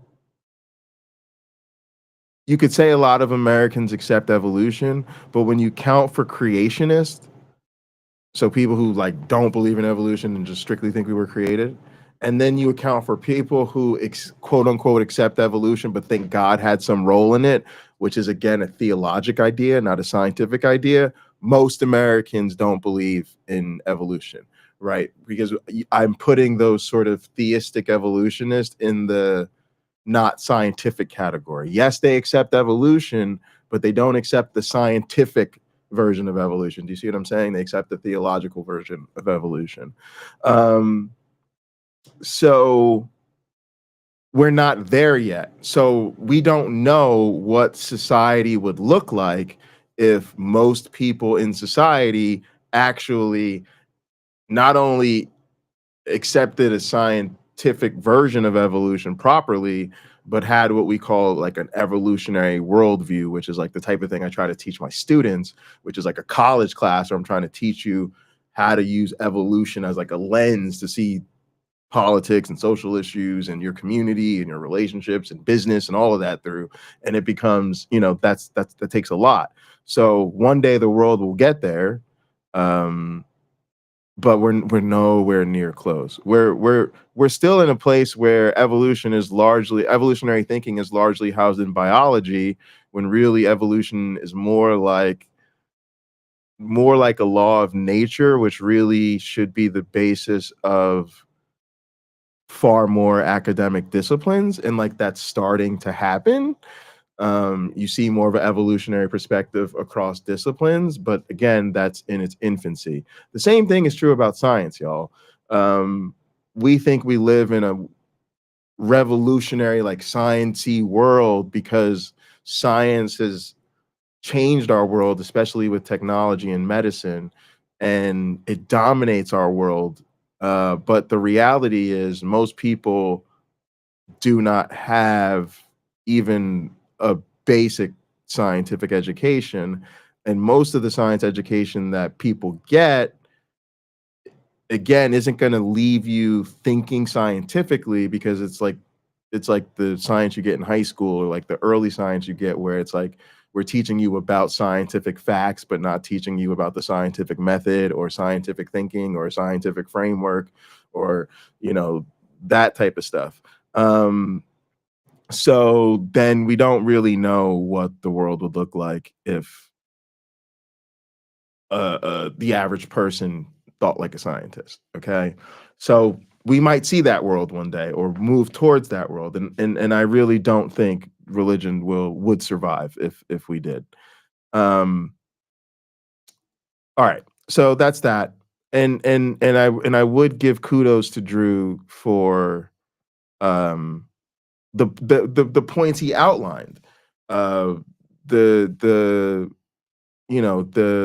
the oppression of African people, the racism behind the abortion movement, the fact that Christianity has been totally cucked to capitalism, and what people think of as the religious movement was really engineered by oil barons and business tycoons. Love it. But you didn't land the plane for me because you're talking about how American Christianity is cooked, But you did the thing where you didn't talk about it not being true again. We did this thing where like it's cooked for social reasons, it's cooked for political reasons. How about because the shit is not true? How about because the shit doesn't make any sense? How about because every apologist is by definition necessarily a liar? How about because your pastor is by definition necessarily a liar? How about because the church has lied to you? Let me not just bullshit y'all. Let me literally show y'all what this shit looks like. Let me show y'all what this shit looks like. Hang on, give me 1 sec to find this. This is something I had pulled up for another purpose, but this is perfect. Well, look, this is Esther, y'all, from the Afro Atheist. This is what it looks like when you really want to tell them why it's cooked. This is what it looks like. They lied. They lied. They lied to you and they lied to me. They told us about heaven and hell. They told us heaven was the good side where God resides, and hell was the place where people will go and burn. Okay, the question is, where are these two locations? Where can I find them? How does anybody know that these places exist? Who has been and come back to tell the tale? Who? Hellfire. Who created it? Who put it together? Who was the architect of that place? As for heaven, well, God will have to, he needs a place to live, right? So maybe that's why he created that place. But where exactly is it? Where are these places? If you have no evidence for these places, then why on earth did they preach this to us? Why on earth did they terrify us? Showed us videos of an actual hell, people burning and screaming and gnashing of teeth and all these things. Meanwhile, nobody has any evidence for heaven and hell. So let me help you, because these videos are designed to help you. Do not be afraid of a hell that doesn't exist. Don't be afraid. For a judgment day, a God is going to stand there. They have no evidence for what they're talking about. So the next time someone comes telling you, hell is real, repent, for hell is real, ask them to show you where hell is. Ask them to show you where heaven is. Ask them to give you a location. If they're not able to, tell them where to go with their belief. And before you go teaching this to your children, the next generation, at least try and verify whether these places exist or not. And this is like around that. Oh, we're gonna have to talk about. We're gonna get to her some other time. But y'all, that is what it looks like, right? Let me help you. These people don't have no evidence to what they are talking about. They lied to you. And I'm gonna put it to kind of connect it to the last video, right? There's a way, and again, this becomes sort of the demographic side of what we call the white boy problem. So now, and if I take the short, and in the short, I'm gonna tell you, nah, stop just saying that everybody that just is like a total like religious nut job is a fundamentalist, and that there's this connection that fundamentalism equals extremism. Okay, maybe, okay, what are we talking about? No, we're talking about fundamentalism is only this one thing that this white man defined for these white people, right? And only this group, only this lineage of white evangelical Americans are the true fundamentalists, right? And then you jump into this next thing, right? And now all of a sudden it's, well, American Christianity is cooked. Well, who are we talking to? Okay, well, Christianity is really being used to fuck up Africa because of racism. Okay, well, what if I'm a black Christian? Like I'm a black Christian. I'm gonna be like me. I'm a black Christian from New Jersey. The fuck you talking about? We ain't got nothing to do with oppressing people in Africa. I'm a Latina Catholic from New York City. What the fuck are you talking about? Oh, well, the abortion issue was used to do racism. It really wasn't about, okay, cool. Again, motherfuckers, we you know, it's some, I'm a LGBT liberal Christian from Massachusetts. What the fuck is you talking about? Right? When you go after them certain people and you only go after them, and then you define the problem to be a certain, y'all see what I'm saying? It's like, it's so easy for the breadth of people who are really part of this, who could be properly called religious fundamentalism, who by hook or by crook are sucked and linked right into the fucking type of religious extremism that is dominating and so problematic on the scene. And again, they're taking a pass because they're going, well, yeah, but we're not them Christians that he's talking about.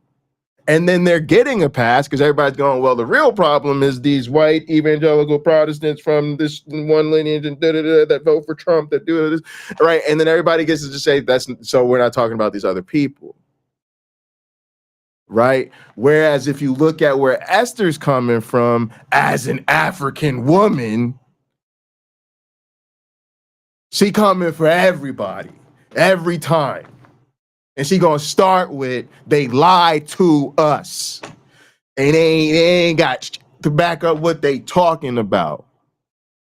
So when you go for the king, you can't miss, bruh. You can't be like that Trump motherfucker. You can't fucking take out an innocent firefighter and shit, and then Trump just gets a fucking scrape of glass. Bro, you all the way about this piece for no reason. And Trump just made shit. Trump ain't do nothing but get worse and bigger and more Trump since then. I'm not suggesting vibes, but what I'm saying is when you go for the motherfucking king, you cannot motherfucking miss. We all know this.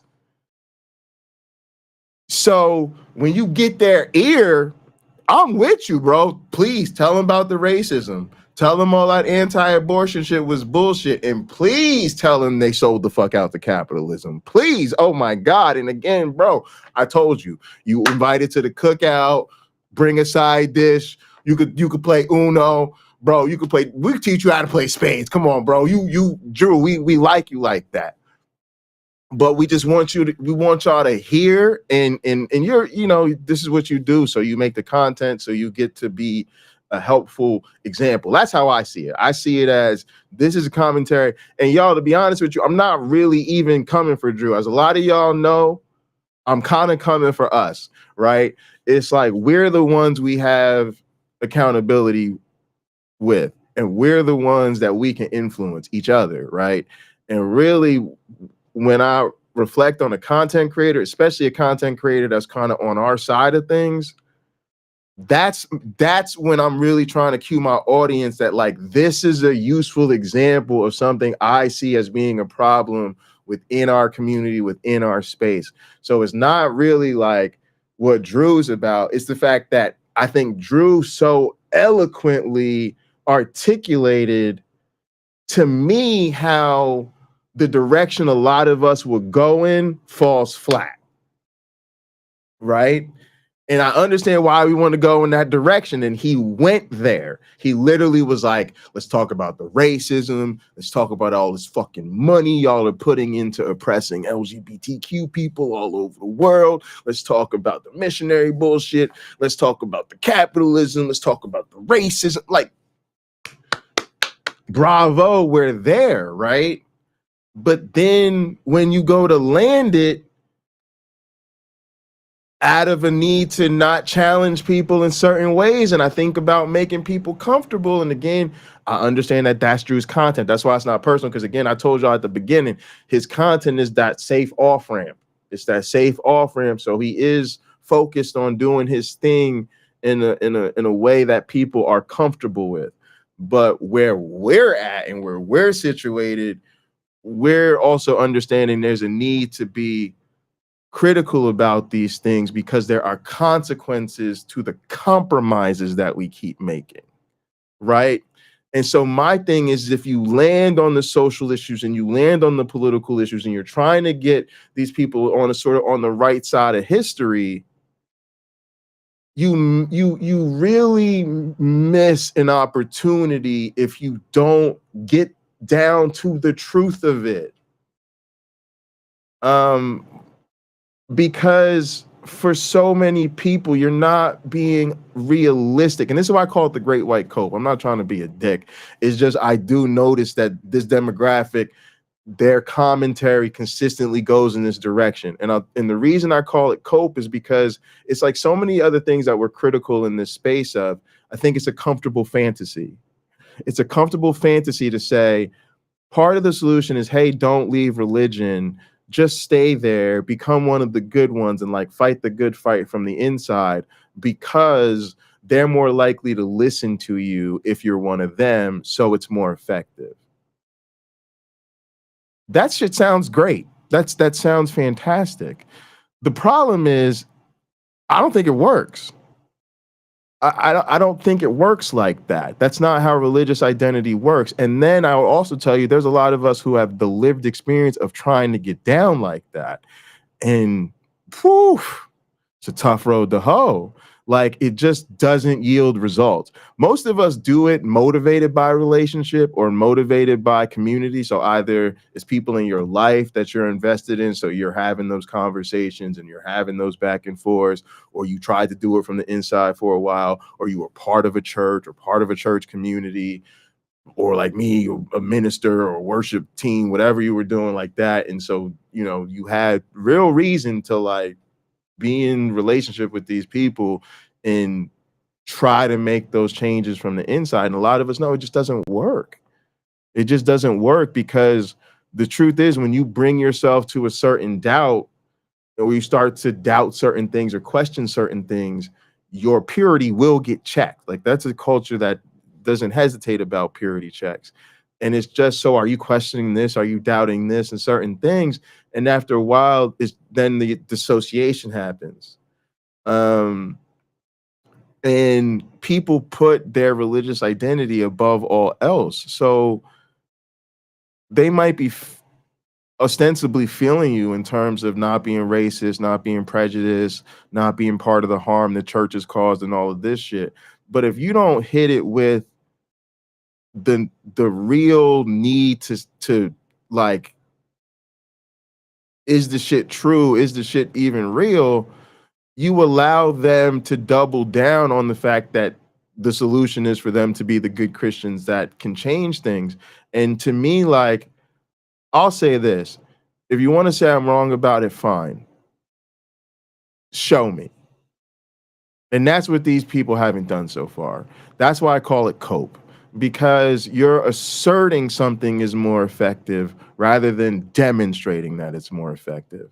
And I'm empathetic about that because I understand the motivation. People want to prioritize relationships, they want to prioritize harmony, they want to get along, and they want to create this change in a way that is comfortable for everybody involved, a way that's comfortable for them, a way that's comfortable for the people we're hoping to influence and maybe get to change their ways, and in a way that doesn't threaten our relationships with these people or our place in our community or in our lives, and is not disruptive. Unfortunately, religion is not interested in compromising, right? If you want to think of it as sort of like you know, that sort of the way like memes spread, like the you know, like the like a mind virus or some shit like that, right? It's totally dispassionate. It's not a person, right? It's, you know, when you start talking about institutionalized power and, you know, really powerful financial and political influences and the type of control that religion exerts in people's lives to make them faithful to the cult, and type of indoctrination that's going on, the type of emotional manipulation, the type of identity development that is happening, such that the average believer who's sincere is literally way off the scales in terms of like how central their religion is to their identity and how they behave and how they see themselves and how they want other people to see them. That like this idea that like you could just get them to switch up by being a challenger from the inside, like to me that's just not realistic. To me, if it was that simple, then you're better off just skipping church with your reasonable friends and going to brunch, right? Because if a person is really just, hey, Christianity's kind of sitting on some bullshit and there's some really bad shit going on that you don't want to be a part of, and they're gonna be like, oh yeah, you're right, I should be more critical about that, then you might as well just call up and say, girl, I don't want to go listen to that boring ass preacher today. Let's go get brunch. I got some shit to holler at you about. Right. And then just be like, yeah, I don't really fuck with that church no more because of this, that, and the third. But it's not that simple, because any of us that have tried it could tell you it's not that simple.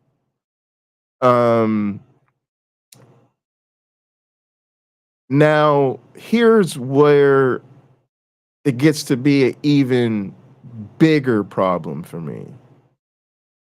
And I'm gonna just tell y'all how it really felt when I was really riding through the video, and he was laying down all that good shit, y'all. I swear to God, y'all, I was in the shower. I swear to God, I don't believe hate or think it's a coherent idea. Anyway, y'all know this is a figure of speech. But anyway, y'all, if I'm lying, I'm dying. I was in the shower, y'all, literally like wrestling with the temptation to send his video to my mama. I was like, Drew, this video is really good, man. Christianity is cooked. And here's this like really eloquent, really kind of comfortable, very digestible, watchable, really high quality content. Drew just laying it out like for real. And I'm like, damn, bro. And by the end, I couldn't do it. And here's the crux of all of this to me, y'all. I wanted to let it play out, right? He asked for that. He asked, like, stay with me to the end, because where I'm going to go is going to throw some people and whatever. So we walked with him, and I said, all right, let's do that. And then I'm going to tell y'all where the real problem is for me. All right, so here it is, y'all. The reason I couldn't send this to my mother is because we have to change the fucking ask. The title of this video is Christianity Isn't Cooked Because You Won't Cook It, right?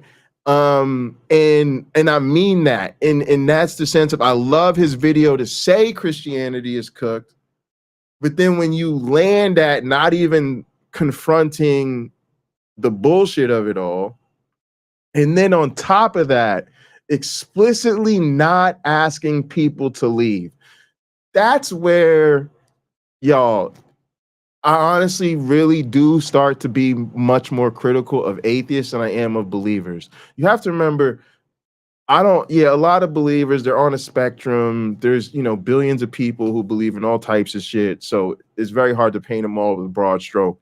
But for the most part, if we're going to do the good faith thing or whatever the fuck, we have to at least presume that at some level, in some way, there's sincerity to their beliefs, right? So with that being said, may not make sense to us, may not be on board with it, but we have to at least accept that they claim to believe it, right? So then they don't see through it. So all of these problems you're mentioning, all of these things you're bringing up, all of this great history you're giving me, all of this great cultural, social, political commentary you're giving me, I'm loving it. Very educated. It's showing me even the stuff before, like with the fundamentalism, and we had the conversation. That's what the conversation would be. The conversation would be like, because you gotta remember, I'm a scholar, I'm academic, I'm a teacher. At the end of the day, I recognize when somebody putting in work because they care about something, right? So I wouldn't be cursing Drew out, wilding on him. I'd be like, bro, you clearly putting your work in. You're clearly thinking about the real issues, the right issues in a very like serious way. You're clearly doing your homework. What I'm talking about is just perspective and not perspective I would even expect you to have necessarily. Just more like I have an opportunity to respond and share. You know what I mean? So it would be like that because I recognize where he's coming from. Is he's really serious. He's not like a fucking asshole, and he's not playing. Like he's really trying to do the right thing. And so the issue though is we have to take responsibility for that though. We are the ones that I think history will judge because, like I said, my real thing, or at least let's just say what I want to see, what I'm hopeful for. So maybe that's my prejudice. Maybe I'm just here's my delusion. Maybe my comfortable fantasies, right? Is that in due time, truth prevails. And there will come a point, whether it's what I hope, which would be something I see in my lifetime, or the recent future, or the near future versus the distant future. These real hardcore religions, especially the ones that have led to so much violence and human oppression and social regression and all of this, will be exposed. They will not be seen as positive influences on humanity in the fullness of day. We will come to be empathetic and understand that they are an expression of human nature, and we won't necessarily think that every believer was a dog shit person just for being a believer. We'll understand that it's just something people do. But it will ultimately be seen as, we have better tools, and we're really glad we have better tools. And when they look back, there will be a lot of confusion. There will people, for a young person getting their education in this future that I'm imagining, it doesn't make sense to them. They don't understand how such clearly false beliefs that were dominating the world scene in a time that, while yes, early, was still in the light of what they'll consider like a mature science and, a mature technological and, a very connected world, a world that was like for the first time, like super uber connected, where, like a Palestinian could, live stream, a bomb dropping on their community, like to an American, like in real time. And they won't understand how such powerful religious influences could use such clearly false ideas to do so much destruction. It won't make sense to them. And the people they'll have the hardest time understanding will be the people who could see through it, who didn't believe it, and who were the victims of it, but for some reason went along anyway. It will be a lesson in Stockholm Syndrome that will be so illustrative for future generations because it is so toxic for us. And so for me, like, the problem, to put it simply, y'all, is the ask. What do I mean by the ask? How could you be aware of how harmful this shit is to people?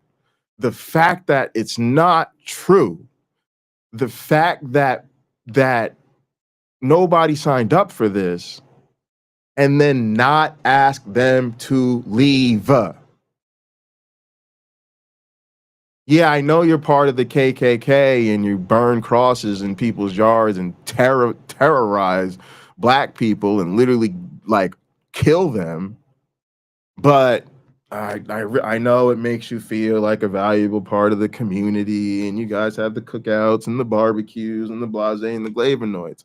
Yes, I'm saying fuck Daryl Davis. They ain't got time for that nonsense. Okay, the ask is to, and even in his case, when he is celebrated, what is he celebrated for? He's celebrated for the motherfuckers he got to leave. And one thing I'll give Daryl Davis credit for, spends a little too much time cozying up to the Klan for my liking, but to keep it real, the motherfucker didn't join the Klan to convince them to leave. He didn't become a white supremacist to get them to leave. You understand what I'm saying to you? That's the difference. And the results, we celebrate the results. We celebrate his collection of robes of motherfuckers who are no longer Klan members.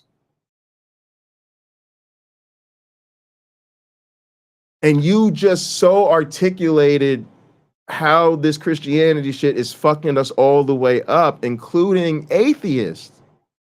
And then as an atheist, you're like, but I'm not asking you to leave. And bro, that's literally why I couldn't send it to my mama. Because the difference between me and you is the shit that goes on between me and my family is I had to keep it a buck with them and told them the only way to make this right is to fucking leave. I had to tell my mother, look, and I told her like this, Drew. I told her, what would you want me to do if I was in a group that hated black women? And you know she didn't want to answer that question, bro. So I came back to it. We had a little more conversation. And I said, Ma, I gotta ask you again. Would you be okay with me being in a group that hated black women? And she didn't want to answer it again. So I kept at it. And I had to ask her 3 or 4 times. I said, I need you to answer this question for me. If I was in a group that hated black women, would you want me to leave? And she finally said yes. And I said, thank you. Why? Because I was trying to get her to make the connection that you are in this group called Christians, who by the very nature of their operation, who they see as at being at warfare against, who they see as being their enemies, who they see as being the enemies of God, what they think the consequences of being an enemy of God are, what they think is going to happen to people who are enemies of God. You cannot make the argument to me that I would accept that the core of that belief does not manifest a hatred towards non-believers. It is just, it's in the whole thing. I always tell people, I'm gonna kick it to you like this. We all know, like I said, they are the core of the bigotry against LGBTQ people. And all of that oppression stems usually from a few fucked up ass passages. Okay? Do the math. How many passages are about the LGBTQ versus how many passages are about the godless, the heathens, the enemies of God, the people who deny God, the people who mock God, the not God bothers? How much of the scripture is about them? Y'all see what I'm saying? So if there's enough in there to say, yeah, that produces hatred against LGBTQ people, then there's damn sure enough in there to say that produces hatred against atheists.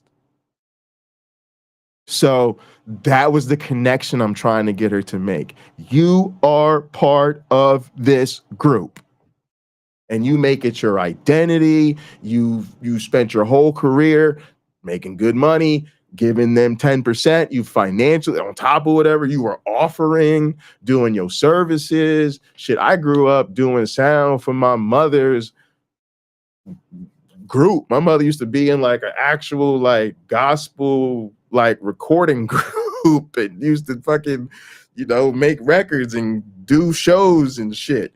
Like, and we were all grew up in ministry. I come from 5 generations of ministers. Like my family cannot dissociate, dog. We were all up involved in church leadership from the womb to the tomb. Ain't no. You ain't gonna get to sit there like y'all some passive pew fillers that may have gone to church once in a while or nominally called yourself Christian. No. Y'all the hardcore. Y'all want to make everything about God. So I can't let y'all off the hook for this shit. And yes, the right thing to do in the light of really having an adult conversation where somebody confronts you to say, this shit is not true and it's evil. Yes, that book endorses slavery. Yes, it endorses genocide and the taking of other people's land. That God murders everyone. And you know it because that's what the whole Noah's Ark creation story is about. God murders everything and then promises after he drowned the whole world to do it the next time by fire. Even most people's vision of Jesus's return is literally called the apocalypse, and the destruction of people think the earth is going to be destroyed or whatever the fuck. It's all awful. It's all awful. As is the idea of sacrificing your son, the notion of sin. Like, it's all fucked up, and none of it's true. So now we having that grown ass conversation. Now we at the adults table drinking liquor, playing spades. You understand what I'm saying to you? And when we have that conversation, yes, the only ask for me to tell you is the only way to make this right is to leave.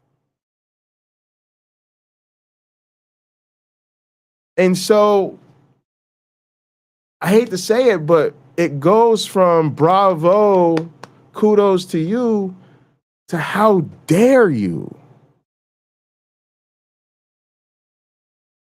How dare you see my pain? How dare you see the enslavement of my ancestors? And I said, how dare you see the enslavement of my ancestors and the continued oppression of people in Africa and all of the capitalist exploitation and how that's all funded into oppressing LGBTQ people.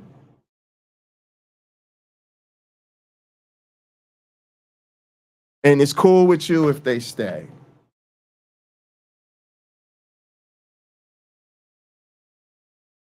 With friends like these, who needs enemies? This is why we have to look ourselves in the mirror and understand that we have lost the fucking plot. And we do not have the courage of our convictions. We are trapped in a narcissistic, abusive relationship, and we are so invested in the mask, the bullshit, fake, phony, manipulative mask of our abusers that we have gone full Stockholm syndrome, and we are so afraid of how uncomfortable our existence makes them that we will sign off on their continued affiliation with their goddamn boots on our necks so we don't have to have an uncomfortable conversation over the fucking Thanksgiving dinner table.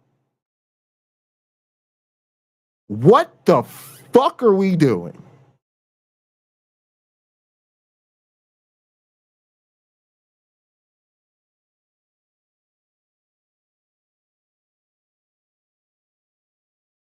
How can the ask not include this is not true? And how can you not ask them to leave? I don't understand. And I really do think that so many of us are there, and this is how it plays out.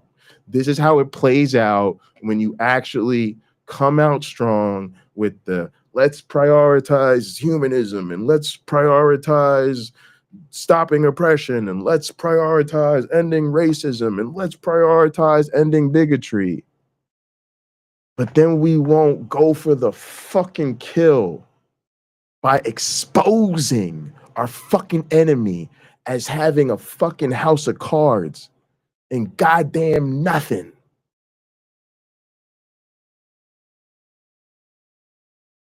It's like these motherfuckers really came to start war with us, but they took that biblical approach where they were just going to walk around clanging cymbals and blowing on horns and rattling on drums and just make themselves sound like they really had the fucking goods to take this motherfucker over, to make it sound like there was some big fucking scary army out there and we better fucking wave the white flag and come out and fucking surrender.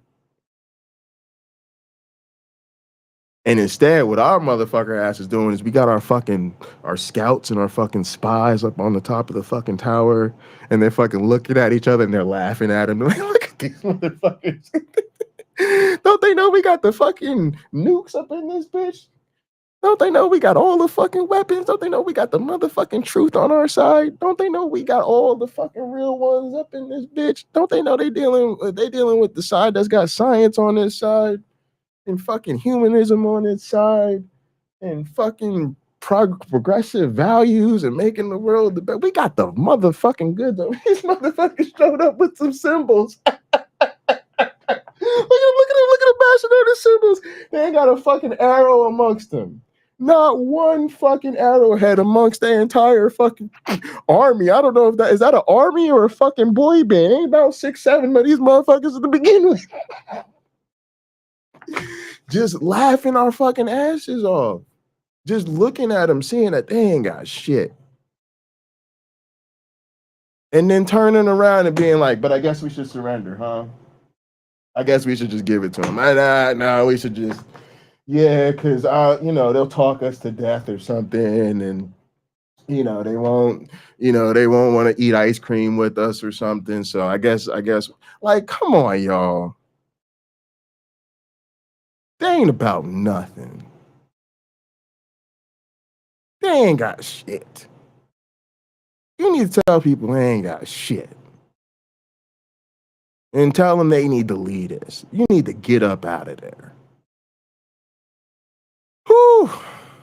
That's it, y'all. That's what I got for you tonight. That's really what's on my mind. Really, like, and I'm trying to be optimistic. I really do see what Drew is trying to do as going in the right direction, because I see so few content creators show an awareness of those things that he did talk about. I see even fewer content creators having the audacity to actually make content about it. And I see even fewer than that of motherfuckers that can actually do it really well. And when it came to like them 3 things he talked about and really hitting them social and political issues hard as hell, he did his thing. And the video was very well produced, and like most of what Drew does is, he really comes off very approachable, and you can appreciate what he's getting at. But for me, y'all, the landing just wasn't there, because you got to go for that knockout punch and tell these people this shit is not true. And then you got to recognize all of them things you were talking about. And I hate to say this, but and this is where I don't understand what y'all experience, because I only know what it's like to be in this black body. But you have to try to feel the weight of that shit. You have to recognize the failure of humanity that is manifest when we're talking about this hatred, this bigotry, this oppression, this exploitation, this colonial settler mentality that religion often produces. You have to try to feel the weight of all that has gone on in the past, everything that we are trying to survive in this moment, and the hell that is to come in trying to create a better future. And again, you have to try to feel the weight of all of that. And then you have to move in a way that reflects the urgency of that weight. You have to understand that you cannot continue to give oppressed people hurry up and be patient and I'm on your side, but you got to meet those people where they're at, and like that's not understanding what it's like to have somebody's boot on your neck and to see when the autonomy of your people, people like you, your friends, family, and community is in jeopardy. And so I'm going to just say it like this. It hurts. It sincerely hurts to see someone learn and grow in an awareness of all of that pain, all of that history. Again, what we're trying to survive today and the hell that is to come in trying to make a better world, and not ask these people to leave.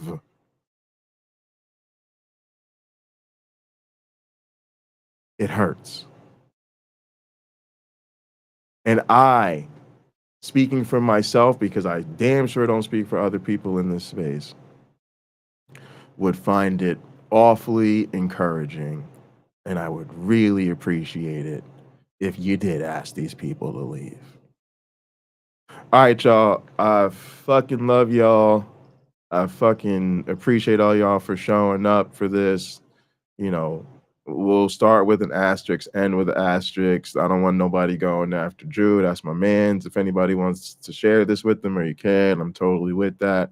But you know, I do think dude's on the right side of history, and I see this as, you know, conversation amongst friends trying to influence each other and help each other grow in the right direction. I don't see Drew as an enemy or anything like that. Matter of fact, to keep it a $150 with y'all, I've been so excited by my trip to Kentucky and getting to meet people in person. I'm definitely anticipating doing a lot more of that in the future. Drew does the same. So I definitely anticipate that at some point I'll have the opportunity to run into him. Hopefully we'll get to do some fun stuff together. I definitely think we'll get along, and he's somebody I really do look forward to meeting in this space. So, and I can't say that about everybody. But yeah, I wanted to share my thoughts, and so I did, and hope people can appreciate that and not make it personal. All right, y'all. Thanks so much to the mods. Y'all always holding it down. I really appreciate it. If you want to stay in touch with us, Discord is the way to do that. If you want to hang out with us in real time off stream, Gather is the place to find us. I'll be back on Sunday for Hot Program. And of course, we're doing Black Free Thinkers every other Monday on Skeptic Haven. Yeah, we're still trying to help Lina out. I think there should be a link in the description for that. If you want to do anything other than that, or there isn't, just hit me up, and I can help you out with that. Really appreciate everybody.